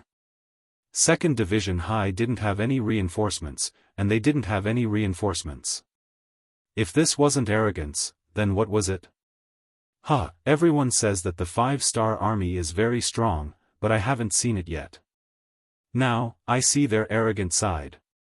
Very good, since they don't put others in their eyes, then don't blame me for being merciless. Use the flag to tell the other ships not to be in a hurry to attack, and let the enemy move. At the same time, shrink the encirclement and wait for the enemy to appear in the center of the battlefield before attacking together. Ma Keqiang was furious. He was angered by the arrogance of 2nd Division High. In the past, whenever an enemy was surrounded by him, which one of them didn't panic? They would flee in a hurry, and it would be difficult for them to even display 50% of their usual strength.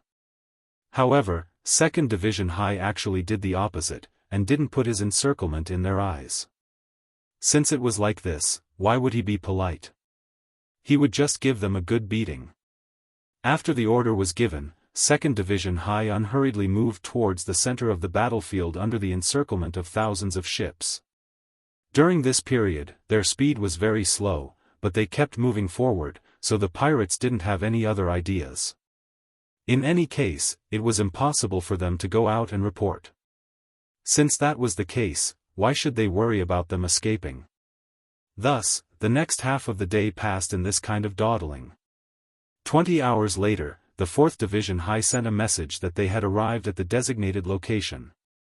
They could enter the battlefield at any time after 2nd Division High fired their first shot. The 2nd Division High's commander, Zhao Changwang, ordered the entire division to prepare for battle.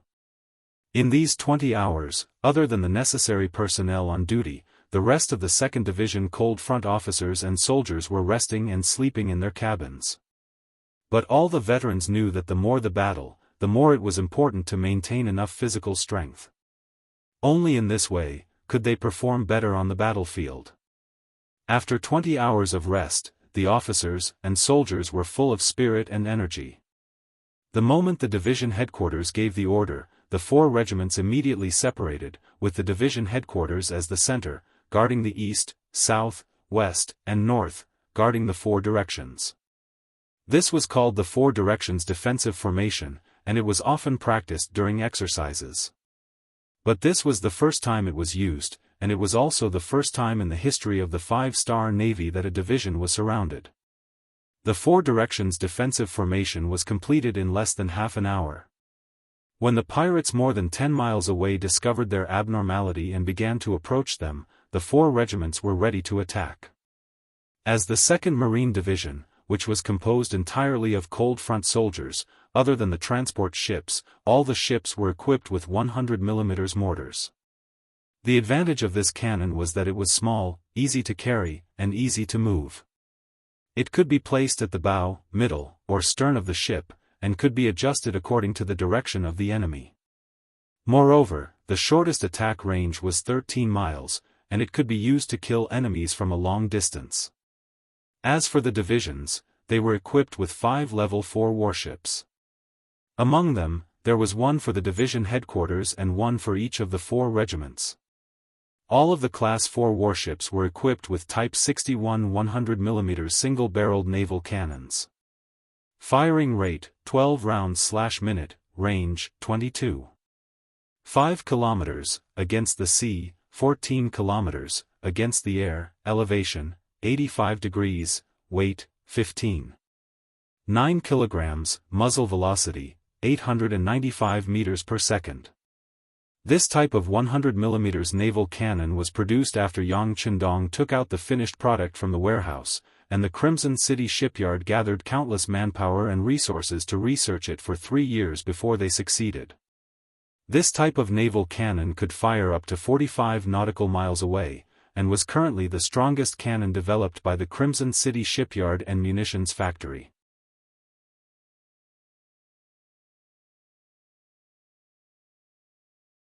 Chapter 10:14. With the production of the 100mm single-barrel cannon, the shipyard and munitions factory in Crimson City also mastered more high-end technology. It is conceivable that under the promotion of Yang Xie's books and knowledge, more and more advanced cannons will be introduced in the future. On the Level 4 warship where Zhao Changwang was on, there was a 100mm single-barrel cannon at the moment. At this time, the cannon barrel was aimed at the pirate group rushing towards them, eager to fire. Report the distance. Zhao Changwang picked up the advanced binoculars used by the division commander in his hand and looked at the sea in the distance while asking. Reporting to division commander, the enemy ship is 10 nautical miles away from us. Wait a little longer.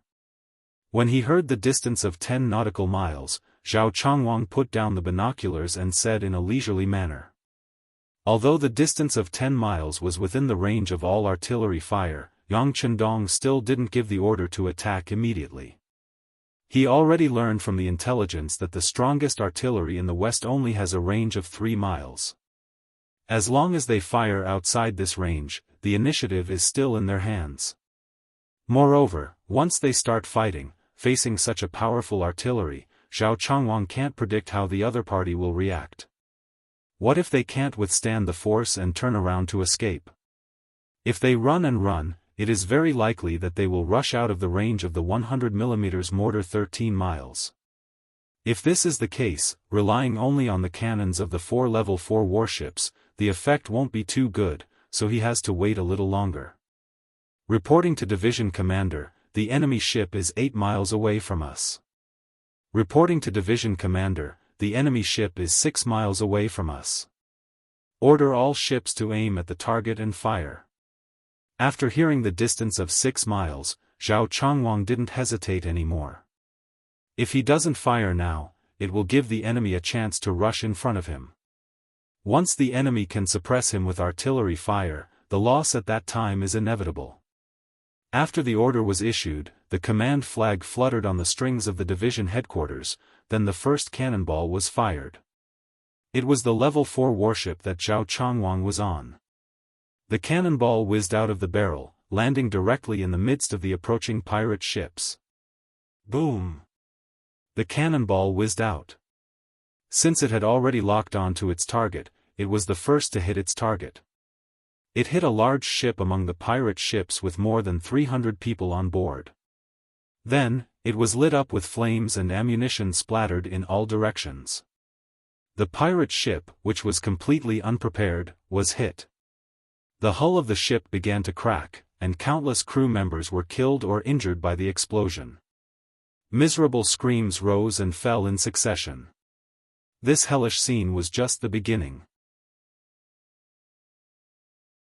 Following that, countless cannons roared and countless shells flew out of Division High's warships, rushing towards the enemy ship 6 miles away.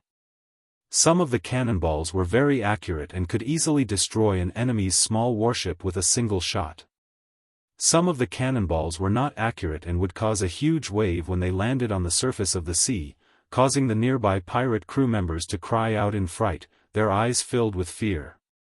As pirates, they were used to threatening others, robbing others, and then watching others show fear in the face of danger. However, when everything was about to happen to them, they realized how dangerous it was. They realized that their qualities were not much better than those who had been robbed before. In fact, some of them were even worse than those who had been robbed before. Cannonballs sounded one after another without any signs of stopping. Although the speed at which Crimson City's munitions factory produced cannonballs was still very slow, it had been 6 years since the establishment of the Navy. It had been nearly a year since the successful development of the cannonballs. There hadn't been any major battles, so the stockpile of cannonballs was still very large. It wouldn't be a problem to use them for several large-scale naval battles. Cannonballs continued to roar. In the depths of the pirate ships, the confidence on Ma Keqing's face had long disappeared. He was loudly asking about the distance between him and the 5-star army. He couldn't believe it. How could the enemy fire a cannonball from such a distance and hit him? All of this was beyond his imagination. To be able to dominate a region and become a pirate organization that Abu Bakr didn't hesitate to recruit, Ma Keqing was very confident in himself. Every day, he saw scenes of the strong devouring the weak. He clearly understood the importance of weapons. For this reason, he didn't hesitate to buy cannons from a passing Western fleet at a high price. Those cannons could fire up to 2.5 miles away. It was definitely a very powerful weapon at that time. Although he also knew that some Western fleets had cannons that could fire up to 3 miles away, he also knew that they would never sell them. Otherwise, wouldn't it mean that they had the possibility to threaten the enemy? But even if it was 3 miles away, once it encountered his wolf pack tactics, it was destined to end in failure. Before the battle, he thought that the 5-star army's cannons could only fire up to 3 miles away. It was because of this that he dared to mobilize all of his forces to surround the enemy.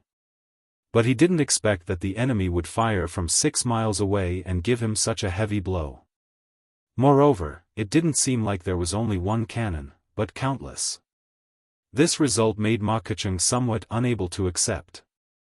At this moment, he was already regretting his decision to become enemies with the 5-star army. Prime Minister Ferdinand, the special envoy sent by Abubakr, was also unable to accept it. He had come here to see how the 5-star naval division was surrounded and annihilated, not to see how they were defeated. So when he saw that the enemy had already fired and started to damage the pirate ships, he couldn't help but ask Ma Keqing, "Brother Ma, why didn't you give the order to return fire?" Ferdinand was a civil official after all, so he naturally didn't have a certain understanding of the cannons on the ships. In his opinion, the more ships the pirates had, the more cannons they had. Since the enemy had already fired, all they had to do was return fire. At most, both sides would suffer. Ma Keqing, who was already in a bad mood, saw that Ferdinand dared to question him and immediately said with a face full of anger, "Return fire? Our cannons can't hit the enemy at all, how can we return fire? What? Don't tell me that the 5-star army's firearms are already so advanced."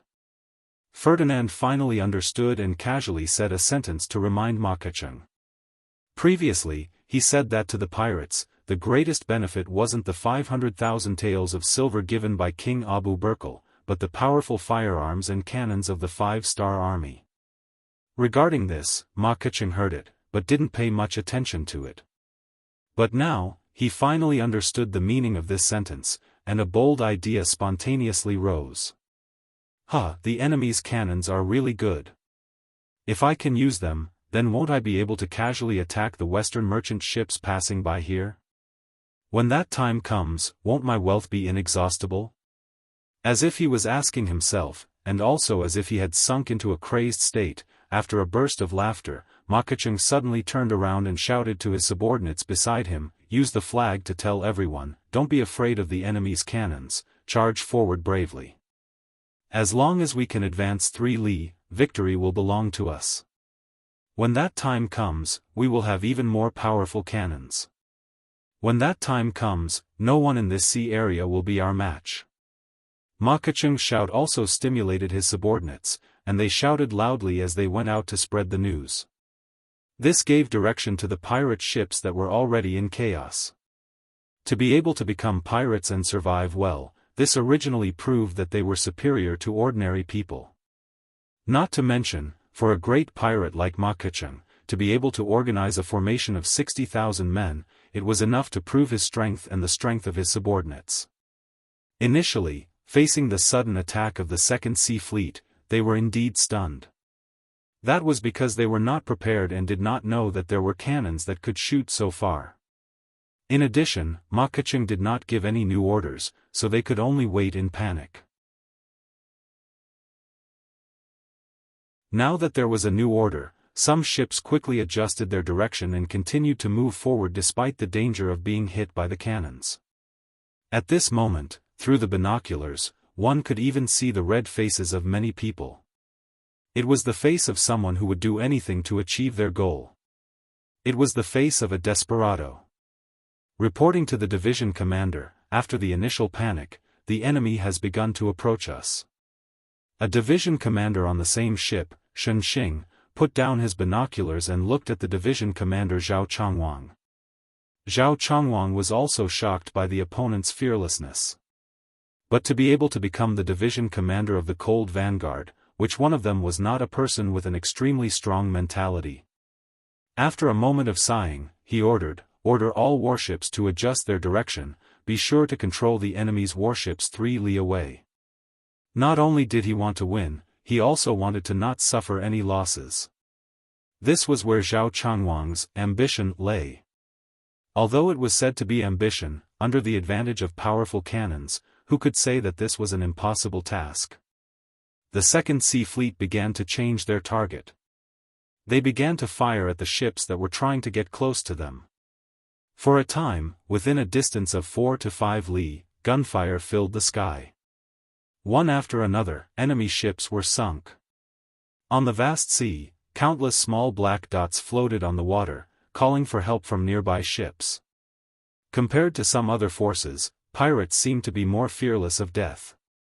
Even if the ships in front of them were sunk one by one, there were still more ships coming one after another behind them. They were like a one-track mind. Once they set their sights on their target, they would never let go, even if they knew that it was very dangerous. A fluke mentality existed in everyone's heart. They seemed to believe that they would be one of the ships that would be lucky enough to reach the 5-star admiral. Therefore, everyone was taking risks, and everyone was facing failure.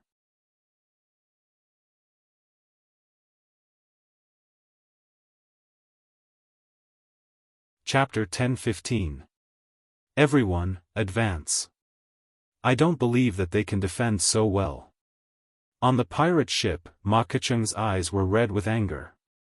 It wasn't because of lack of sleep, but because he was anxious and impatient.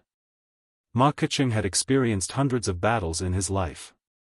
Some of them were as dangerous as today's battle, so he was still betting. He bet that with the advantage of numbers, he could win in the end. However, all of this was disrupted and defeated by another piece of news that came out of nowhere. All the pirate ships continued to advance according to his orders, especially the fast scout ships. Although they didn't have any offensive capabilities, they had the advantage of being extremely fast. Once such ships appeared, it was really difficult to be targeted by the cannons. They became the first pirate ships to reach the 3-mile mark. Finally, there was a ship that entered the 3 li radius. This was equivalent to giving the other pirate ships a shot in the arm. For a time, the other ships were influenced by this and also madly accelerated. It was as if they wanted to rely on their numbers to win. But at this moment, when their hearts were filled with hope, suddenly a large number of cannons roared behind them. Then, more ships with the 5-star red flag joined the fray. They were the Sea's 4th Division that was ordered to come to the rescue. At the beginning of the war, the Sea's 4th Division was ordered to patrol this area to prevent people from taking risks and attacking the coast of Cambodia that had just been conquered by Yang Xie. It was because of the special position of the Sea's 4th Division that Yang Qindong gave them the opportunity to participate in the war. When he received the order, the commander of the Sea's 4th Division, Ding Yan, was naturally very excited. He immediately left the 4th Division to continue patrolling, while the other 3 divisions and a division's battalion headed straight for the designated area. The cooperation of the Sea's 2nd Division bought them time, and they finally arrived in time for the battle. They finally appeared when the battle was at its climax, and then they dealt a heavy blow to the unprepared pirate ships. The sudden appearance of the Sea's 4th Division caught the pirate ships off guard. When the cannons fell again, the pirate ships were horrified to find that it wasn't the enemy that was being surrounded, but themselves.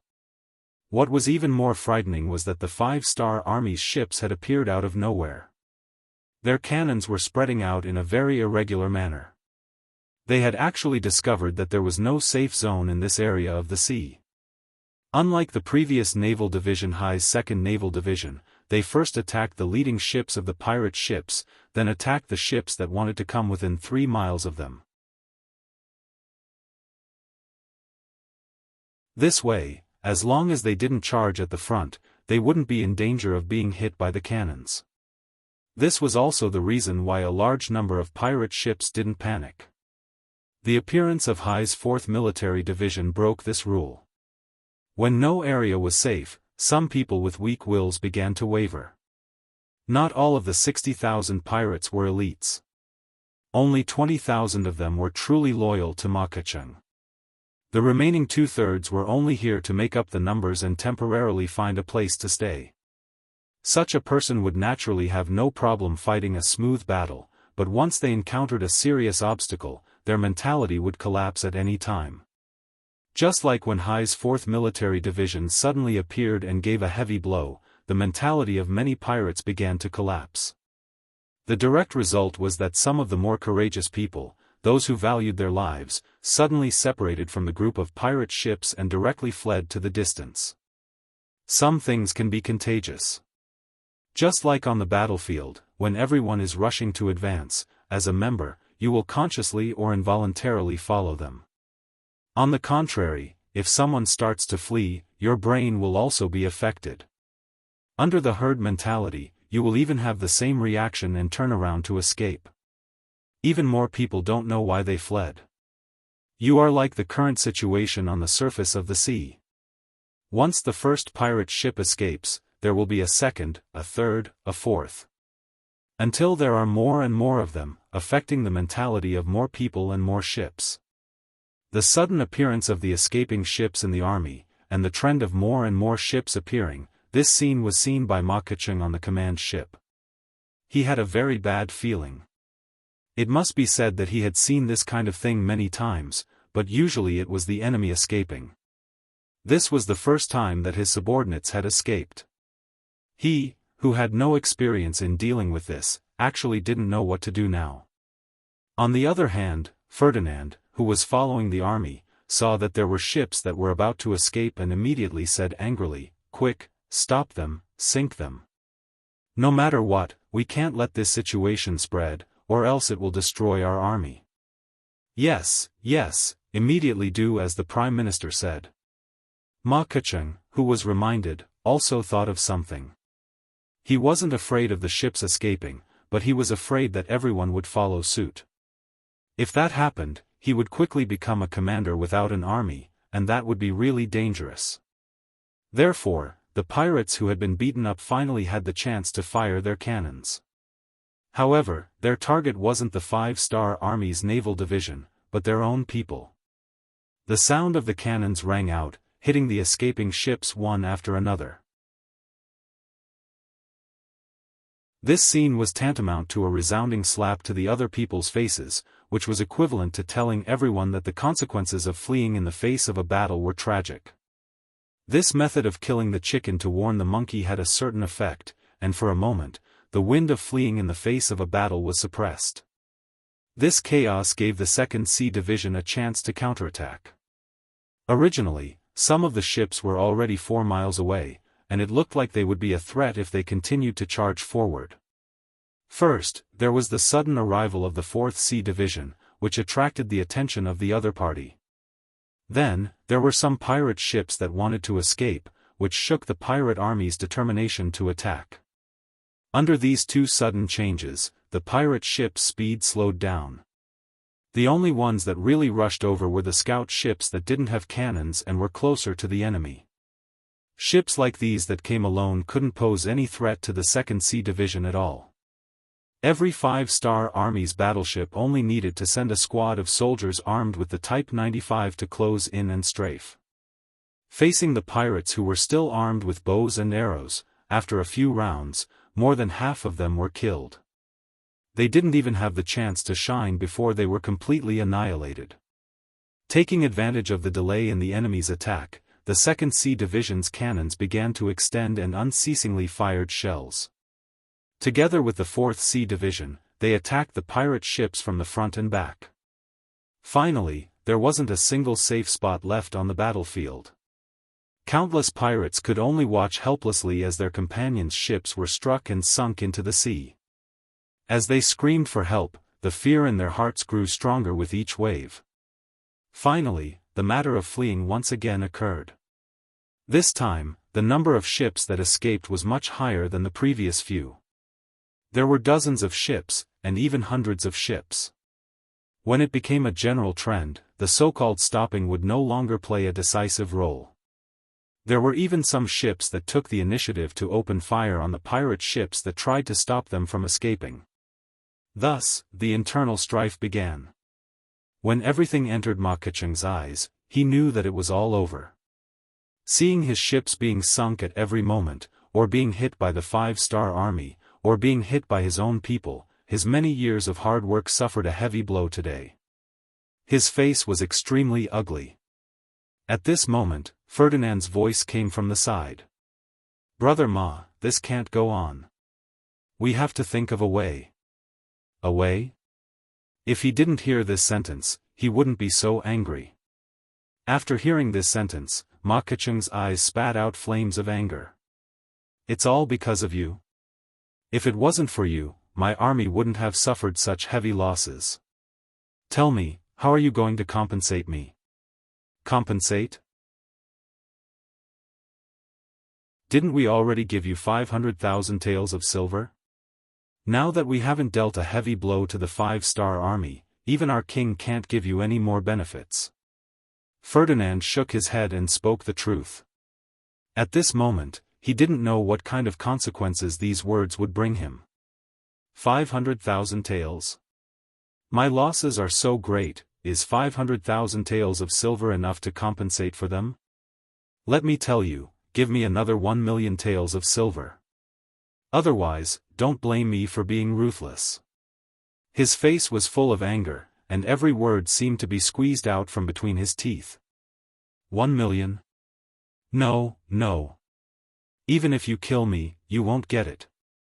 Ferdinand heard Ma Keqing's demand and shook his head continuously. Is that so? Then I'll kill you. Men, kill this culprit in public. Ma Keqing, who was in a fit of anger, said without any trace of politeness. Once the order was given, 2 pirates walked forward, one on the left and one on the right, and carried Ferdinand out of the cabin. Ma Keqing didn't even look at him, but used a decisive tone to say to the flag-bearer beside him, "Pass down the order, retreat. All troops retreat towards the Sumatra Sea." This was the saying of a brave warrior cutting his wrist. Knowing that they weren't a match for the 5-star army, they would just flee. Wasn't there an old saying, where there's life, there's hope? The scene of cannon fire was still playing out on the sea. Once the order to retreat was given, the situation became even more chaotic. The pirate ships were like street rats that everyone wanted to beat, frantically fleeing in all directions. This was the so-called, "a defeated army collapses like a mountain." Continue the cannon fire, kill as many as you can. Seeing the enemy ships in chaos, not thinking of attacking but instead fleeing, the commander of the Sea 2nd Division, Zhao Changwang, decisively gave the order to extend the cannon fire. Immediately, the cannons that were originally aimed at the enemy ships in front of them began to extend, blasting towards a distance of 6 li. They originally thought that since they were far away from the 5-star army, there wouldn't be any danger. At this moment, they realized that the enemy wasn't using their full strength. Seeing the enemy's cannons smash one after another onto the warships beside him, Ma Keqing's face changed again. Originally, he wanted to maintain the formation and retreat, but now, he couldn't care less. Ignoring the people around him, he turned the ship around and fled.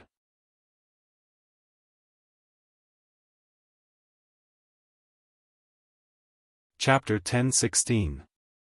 Naval battles were different from land battles. It wasn't as if you could just aim at a target and it would be difficult for the enemy to escape. Just like now, as Ma Keqing's ship continued to accelerate and change direction, it was very difficult to lock onto him. As for chasing after him, it was even more impossible. This area of the sea was filled with destroyed ships. There were also some ships that surrendered because they were too cowardly. They blocked the way and also blocked the 5-star army's path to chase after Ma Keqing. Ma Keqing escaped and the battle finally ended before the sky turned dark. This battle on the ship, which lasted for more than 10 hours, had greatly destroyed the strength of this pirate leader. According to the post-battle statistics, there were more than 300 ships that were destroyed in this battle. There were about 100 ships that collided with each other during the escape. About 300 ships surrendered, but there were less than 300 ships that actually escaped. Moreover, they escaped in all directions. In the end, there were only 200 ships that escaped with Ma Keqing to his old base in Sumantala. This battle established the foundation of the 5-star army's invincibility at sea.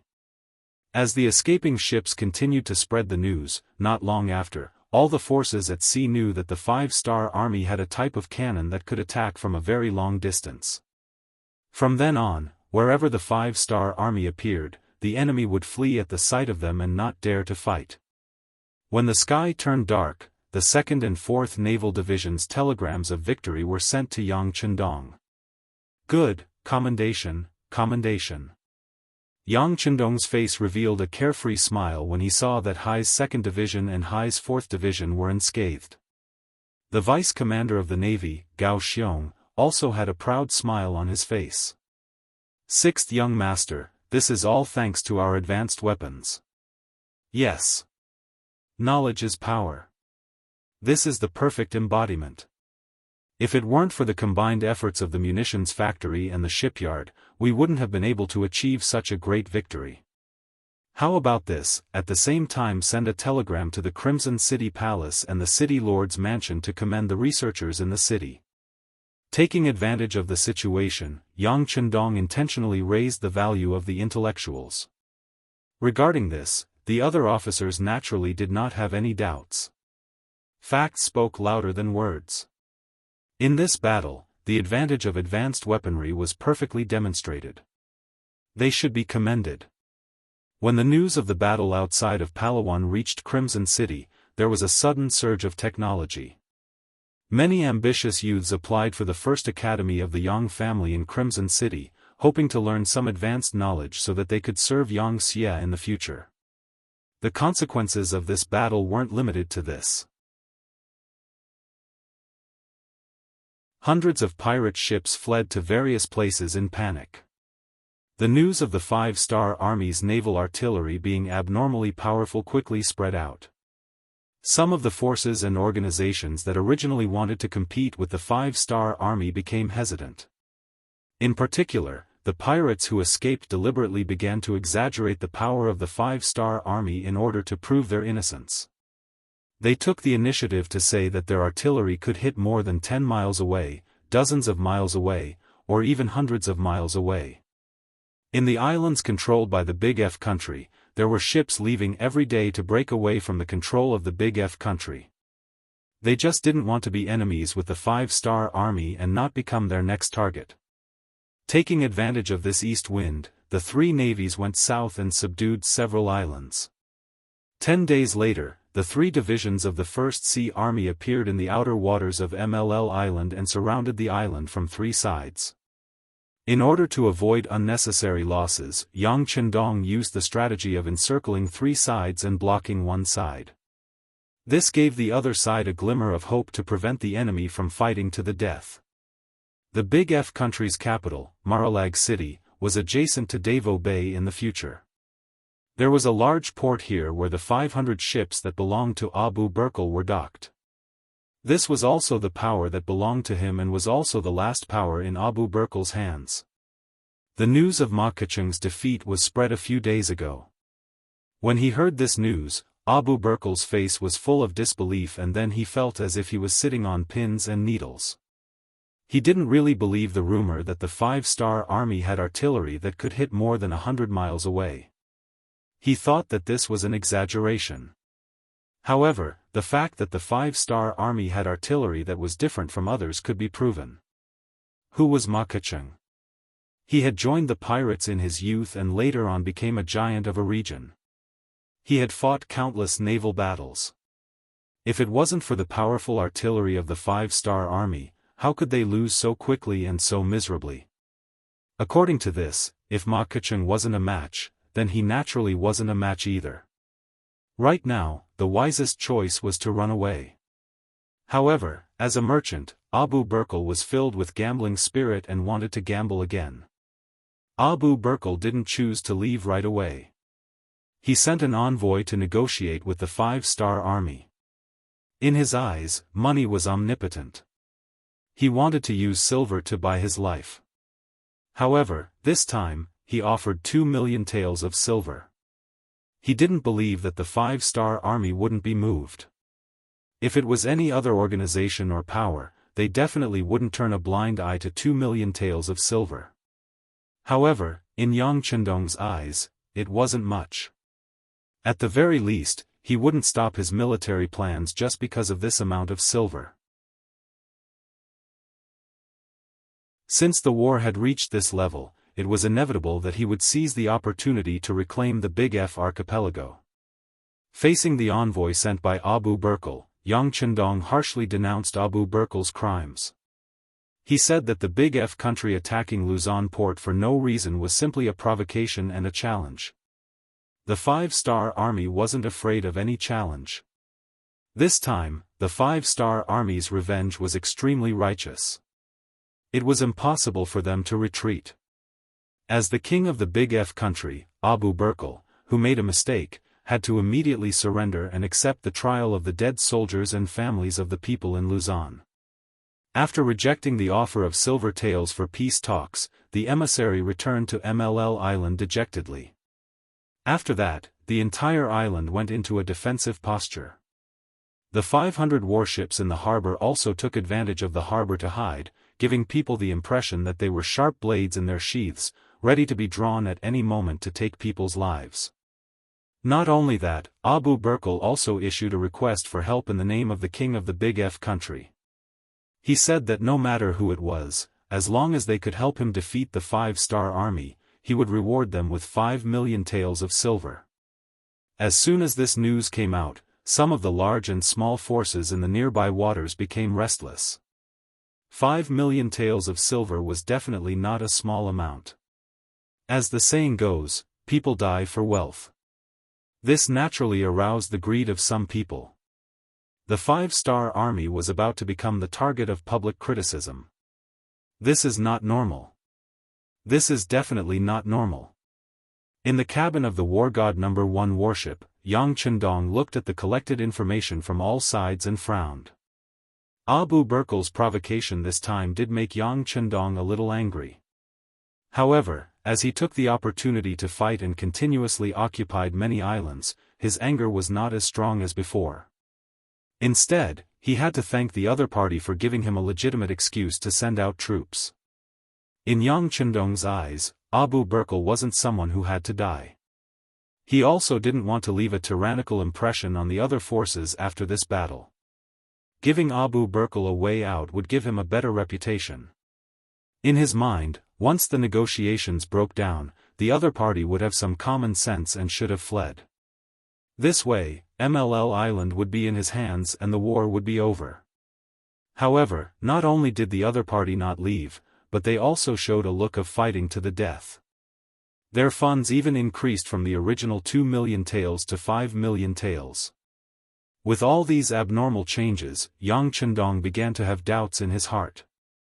As the saying goes, if things are abnormal, there must be a demon. If people are abnormal, there must be a knife. There must be something that he didn't understand. Otherwise, Abu Bakr wouldn't have chosen to defend the island and would have fled long ago. Investigate. Send a telegram to the Security Bureau and CIA members on the island. They must find out what made Abu Bakr not avoid the battle and insist on fighting to the death. Since he couldn't figure it out, he might as well give the task to someone who could complete it. Putting aside the doubts in his heart for the time being, the deputy commander of the Navy, Gao Xiong, asked, 6th Young Master, the 2nd Division and the 3rd Division have sent a telegram, asking when to launch the general attack on the island? There's no need to rush. Let's wait and see if there are people who are willing to sacrifice their lives for money. If there are, we'll take advantage of this battle to finish them off, Yang Chendong said unhurriedly. He had heard that Abu Burkle had offered 5 million taels of silver for help. He wanted to see if there was really someone who would make an enemy out of him for the sake of money. If there was, such a person would definitely be a hidden danger. It would be better to eliminate him as soon as possible. Knowing that the sixth young master was going to fish, Gao Xiong agreed and turned around to take position. He needed to send out some small reconnaissance ships to check the surrounding waters so that if something happened, he could react in advance. Laosa's provincial capital, Wanxiang City. For a while, the provincial commander, He Guang, had been feeling uneasy. His bodyguard captain, Yan Jiang, had been missing for more than a month. Even though he had sent many people to investigate, there was still no news. His intuition told him that something must have happened. He had no choice but to report the matter to the provincial governor, Yuan Shaochen. Yuan Shaochen also knew Yan Jiang. Many times, He Guang had sent him to deliver important documents. He felt that Yan Jiang was a very upright person. His identity was also special. Yuan Shaochen felt that Yan Jiang must have discovered something. His disappearance wouldn't be so simple. Daring to attack the bodyguard captain of a Laos general, needless to say, this was not a small matter. Yuan Shaochen immediately handed over the task to the Security Bureau's branch in Laos. Just 7 days later, the Security Bureau sent back news that Yan Jiang and the 6 bodyguards were last seen in Hai Qing's residence.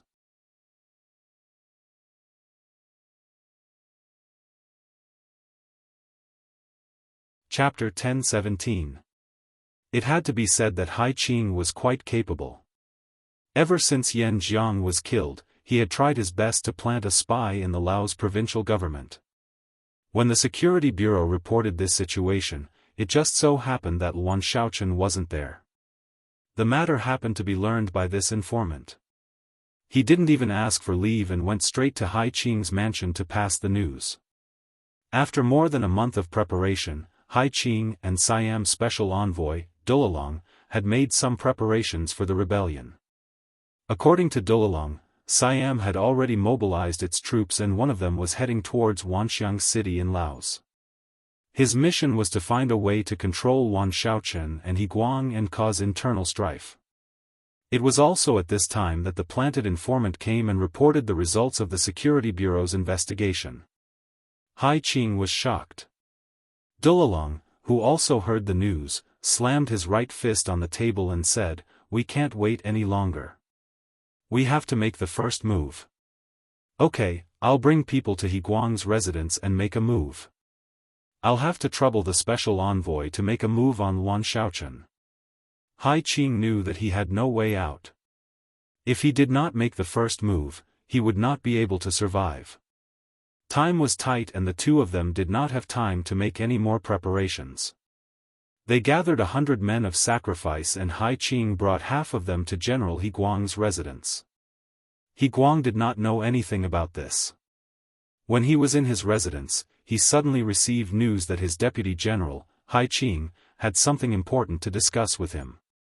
He Guang did not think much about this deputy general and ordered him to come in.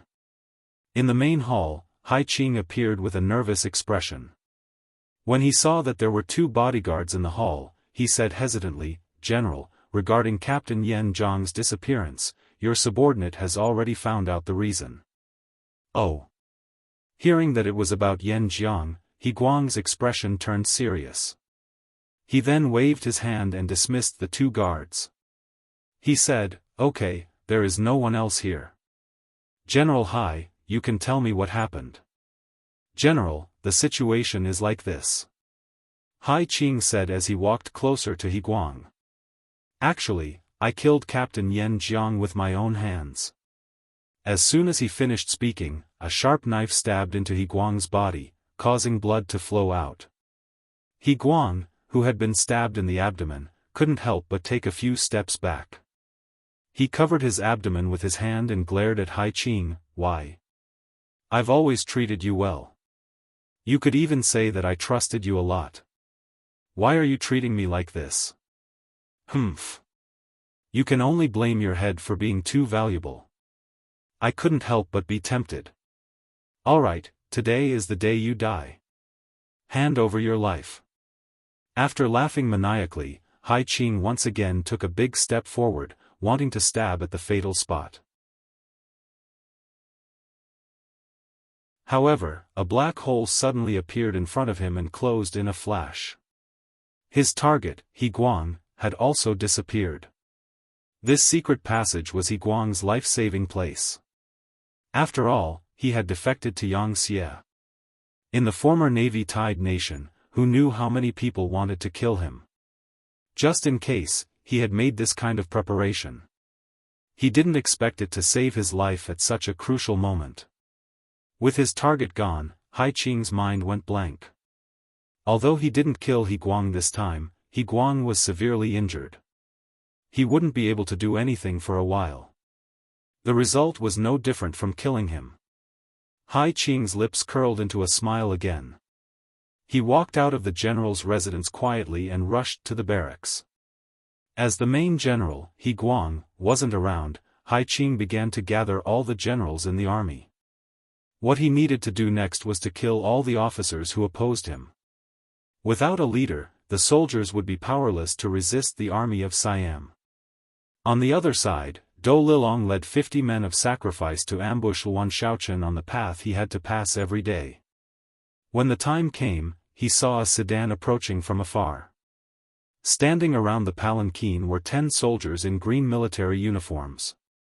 Dou Lilong, who had done his research, knew that Yuan Shaochen was highly valued by Yang Chendong. He had sent the most elite soldiers, Ling Feng, to guard him. Dou Lilong didn't dare to be careless when dealing with such a person. Hence, he had prepared beforehand. He placed baskets of chili powder on the roofs along the way. Seeing that the target had entered the encirclement, he immediately blew a whistle.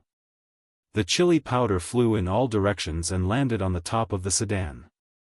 In that instant, the 10 guards who were raising their heads were splashed with chili powder. The extremely destructive chili powder entered their eyes and noses, causing them to lose the ability to fight in an instant. Before they had the chance to open their eyes, dozens of black-clothed men surged out from all directions. After a series of chaotic slashes, the 10 guards were bathed in blood on the streets. Go! Seeing that he was about to succeed, Dou Lilong's eyes were filled with excitement.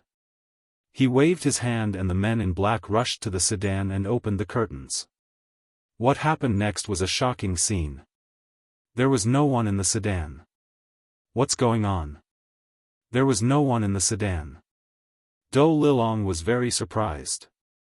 He stepped forward and checked carefully. When he confirmed that it was indeed an empty sedan, he had a bad feeling.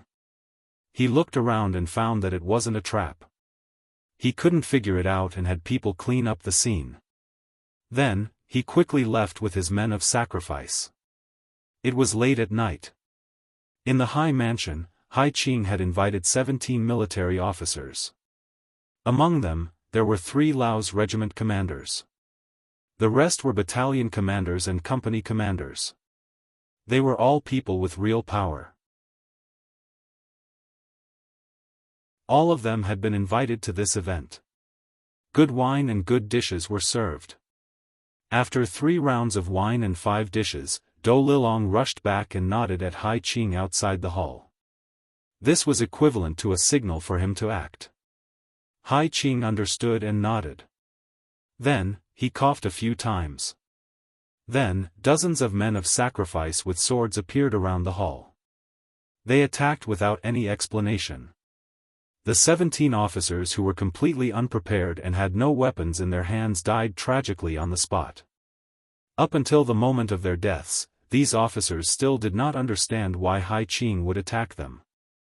What was going on? The hall was still filled with the pungent smell of blood. Dou Lilong had already walked in. He first looked at the corpses in the hall and nodded with satisfaction. Very good, these are the people who led the troops. Once they die, the entire camp will die. Well done.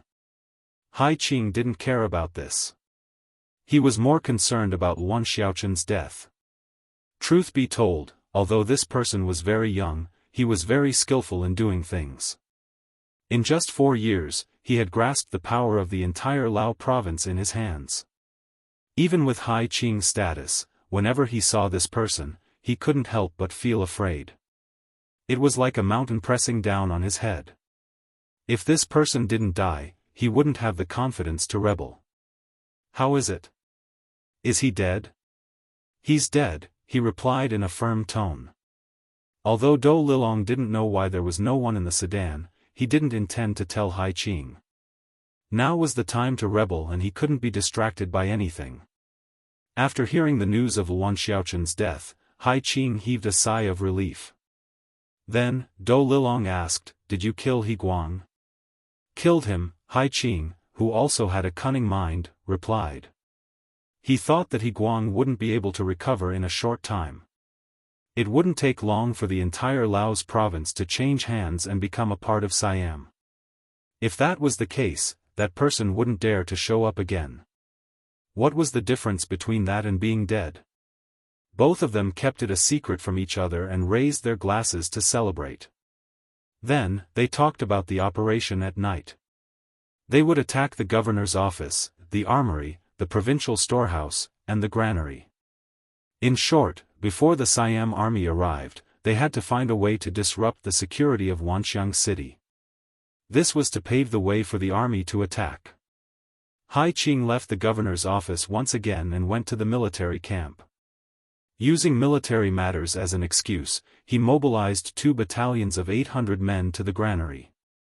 The reason why he chose to attack the granary first was because the security here wasn't high. Secondly, without food, it would be easier to cause internal strife. Hai Qing was full of confidence. After Wuan Xiaoqian and He Guang were gone, he was very confident that there weren't many people in Laos who could control him. Since that was the case, it was time for him to act tyrannically and do as he pleased. There was a saying, plans can't keep up with changes. Hai Qing, who wasn't very lucky, met the chief of public security, Long Tainan. Yang Chendong had told the officers more than once that if they wanted to understand the real situation, they had to move around more. Staying in the office and listening to reports every day was a form of work, but it was still too one-sided. Only by going to the grassroots and understanding more would they be able to make the right decisions and do better work.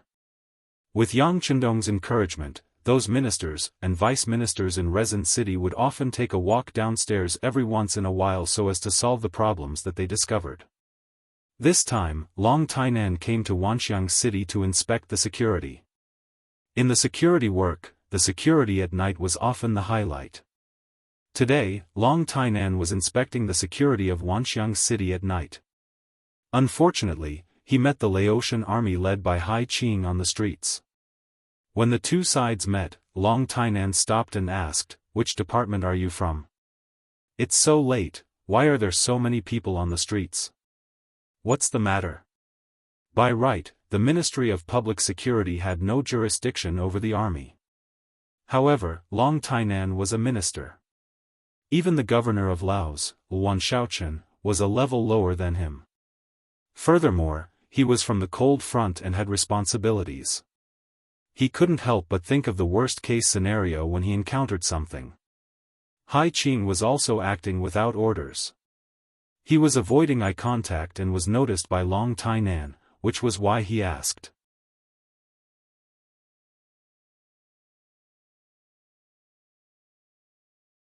Chapter 10:18. Hai Qing was afraid that things would get out of hand. When he saw the head of Lao Province's Public Security Bureau accompanying them, his heart was pounding. Now that Long Tainan had opened his mouth to ask, he immediately thought that he had been exposed. Hai Qing, who was not mentally strong, only hesitated for a moment before saying, "We were ordered to take over the granary." "Who are you? How dare you interfere with our military affairs?" Facing Hai Qing's question, Long Tainan was naturally fearless. "I'm Long Tainan, the head of the Public Security Bureau. I think I have the authority to ask you some questions. Oh right, you said that you were going to take over the granary. Do you have the order from the provincial government? Let me take a look. His instincts told him that someone was going to take over the granary at such a late hour. This in itself was very suspicious. Furthermore, Hai Qing's words gave off a sense of lack of confidence. Long Tainan was even more suspicious. After announcing his identity, he was the head of the Public Security Bureau. At this moment, Hai Qing's expression kept changing. In the past, there had been a head and vice-head of the Qiqian city headquarters who had come to inspect the granary. Even the provincial governor, Yuan Shaochen, had to greet them with a smile. How could he afford to offend such people? Hence, he forced a smile and said to Long Tainan, "So it's Long Tainan. Pardon me. I'm Hai Qing, the Deputy General of Lao Province. This time, I was ordered by General He Guang to check the granary's safety." I don't have the provincial governor's order. The director of the Lao Provincial Public Security Bureau stepped forward and nodded at Long Tainan, confirming Hai Qing's identity as the deputy general. If it was anyone else, since they were all on the same side, and they were both from the military and police, they would not ask too much. However, Long Tainan was a serious person. Hearing that the other party did not have the provincial governor's order, he said, "Since you're following General He Guang's orders, you should have his order, right? Can you take it out for me to take a look?" If he had known earlier, he would have forged a fake order. However, facing Long Tianan's overbearing attitude, Hai Qing knew that he had no way out. If he said that he did not even have the general's order, anyone would be able to tell that there was a problem. Since that was the case, in for a penny, in for a pound. He would just kill him. He had brought 800 soldiers with him, while the other party only had a few dozen men. Having made up his mind, Hai Qing gritted his teeth and pulled out his sword. He then pointed it at Long Tainan and shouted, "Since when do we need to report to the Ministry of Public Security? I see that you are clearly spies. Men, capture them for this general." Hai Qing could no longer keep up the act, so he simply flipped over. When he did that, some of the Laotian soldiers instinctively pulled out their swords and faced Long Tainan and the others. For a moment, the whole street was filled with people pulling out their swords. When Long Tainan saw Hai Qing's actions, he sneered. He was almost certain that there was something wrong with Hai Qing. As for how big the problem was, they could only take him down and interrogate him. Therefore, he was fearless. His right hand went to his waist, and a pitch-black 54 appeared in his hand. "What do you want to do? Do you know that I am the head of public security of Qiqian City? If you pull out your sword against me, you are disrespecting your superior. Based on this, I can punish you." The head of public security was also stunned by this scene. When he heard Long Tianan's shout, he also shouted, "That's right. This is head of public security who was sent by the higher-ups to check on our work. How can you pull out your swords against him? This is a serious crime. Quickly put away your swords." When the head of public security shouted, some of the Laotian soldiers immediately put away their swords. They did not know that Hai Qing was going to rebel. They all thought that tonight's operation was a normal transfer. As the head of public security of Lao's province, he was a powerful figure in Wanxiang City. Almost everyone knew him. After he said that, more and more of the Laotian soldiers started to put away their weapons. Only Hai Qing was still holding his sword. At this moment, his arm was trembling. "General Hai, quickly put away your sword and admit your mistake," the head of public security said unhappily when he saw that everyone else was so obedient. Only Hai Qing was still holding his sword. Seeing that everyone's eyes were on him, Hai Qing was in a dilemma at this moment. If he put away his sword, he would have to face Long Tianan's interrogation. Some things might be exposed if he asked. Hai Qing, who no longer had a way out, simply ignored the others and slashed at Long Tianan's body with his long saber. As long as he could kill this person, he would still be the one in charge here. No one would dare to question his orders. Bang! A crisp gunshot rang out, hitting Hai Qing's right wrist. The sound of the gunshot rang out, and the sword fell. Long Tianan's voice also rang out, "Take him down. This person might be a big problem." A group of public security soldiers rushed forward and held Hai Qing down. This scene was witnessed by the 800 Laotian soldiers, but no one dared to move.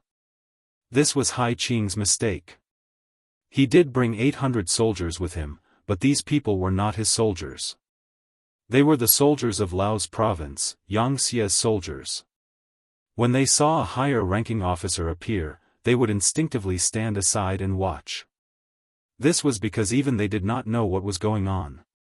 Long Tainan was indeed the chief of public security. He did things swiftly and decisively. An hour after Hai Qing was taken away, he was tortured to open his mouth. He found out that the Laotian general He Guang was injured and the provincial governor, Yuan Shaochen, might be dead. Send someone to the high residence to take down Du Lilong. At the same time, send a telegram to the 6th young master to report what happened here and that the Siam army is about to attack Wanxiang city. After knowing part of the truth, Long Tainan felt the importance of this matter. He sent out orders one by one. What Long Tainan did not know was that 2 days later, not only Laos province was in danger, but Cambodia province was also in danger. They were the real targets of the Siam army.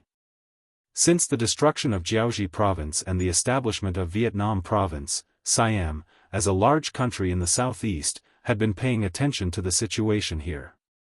They had thought of forming an alliance to suppress the development of the Five-Star Army. However, it was hard to predict what was in a person's heart. Facts had proven that any plan that placed their hopes on others was likely to be unforeseen. When the Phnom Penh dynasty became Cambodia province, Siam knew that they had no way out. If they did not think of a way to counterattack, the Five-Star Army would attack them the next time. They did not know what kind of province they would become. Siam King Yi Chili was a very capable person. They had just entered the era of a big city. The era of a big city meant that the ruler of the big city had been influenced by the Khmer culture from the start. They were no longer the benevolent and approachable ruler of the Sukhothai dynasty. They were autocratic emperors who used the title of King of Gods. When Siam entered the era of a big city, be it military, politics or the morale of the people, they were all very strong. In the past, Siam had a permanent army of 500,000 soldiers. 2 years ago, they recruited another 300,000 soldiers.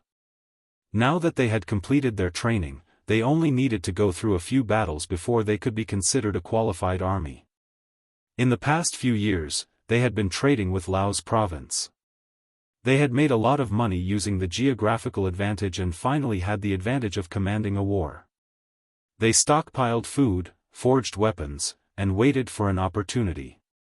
This time, when they heard that the Five-Star Army was going up against Dafei, they sighed at the fact that Yang Chendong was willing to cause trouble everywhere.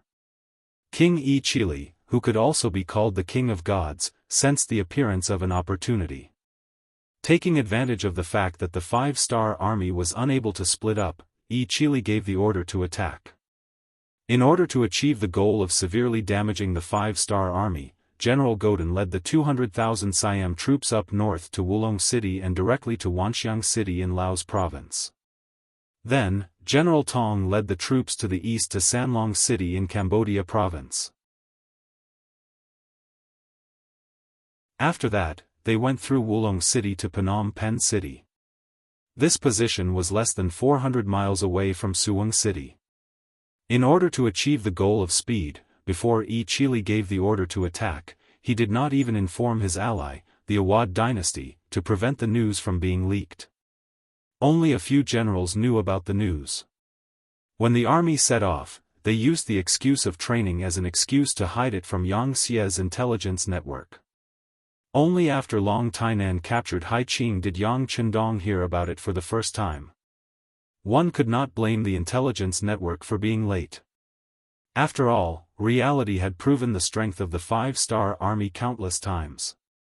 If they did not find trouble with others, they would be thankful. Who would take the initiative to find trouble with them? However, that was the truth. The sudden attack of the Siam army caught many people off guard. Not long after the news spread, Laos and Cambodia province were in a state of emergency. Telegrams asking for help were sent to Yang Chendong one after another. The action of the Siam army was equivalent to igniting the flames of war in the backyard. This was also out of Yang Chendong's expectations. However, he did not panic. Although the intelligence report said that the Siam army had 800,000 soldiers, which was quite scary, since ancient times, he had always dealt with the situation accordingly. Since there was a problem, he just had to think of a way to solve it. Soon, Yang Chendong personally ordered the 5th Division of the Lu Army, the 1st Cavalry Division, and the 1st Cavalry Division of the new army in Xianxia City to gather immediately. They had to prepare all the materials and equipment needed for battle and be ready to enter the battlefield at any time. They had to be ready to fight and win the battle. At the same time, Yang Chendong decided to speed up the pace of the attack. He knew that some things could not be delayed any longer. At the same time as the bad news came, there was also good news that reached Yang Chendong's ears. The palace of Resin City had confirmed that the first madam, Hu Yan, was pregnant and had been pregnant for more than a month. This news made Yang Chendong, who had been frowning recently, smile. You're tuning in to the Unparalleled SwordWill YouTube channel. Don't forget to subscribe and join us on this journey to catch the most captivating stories.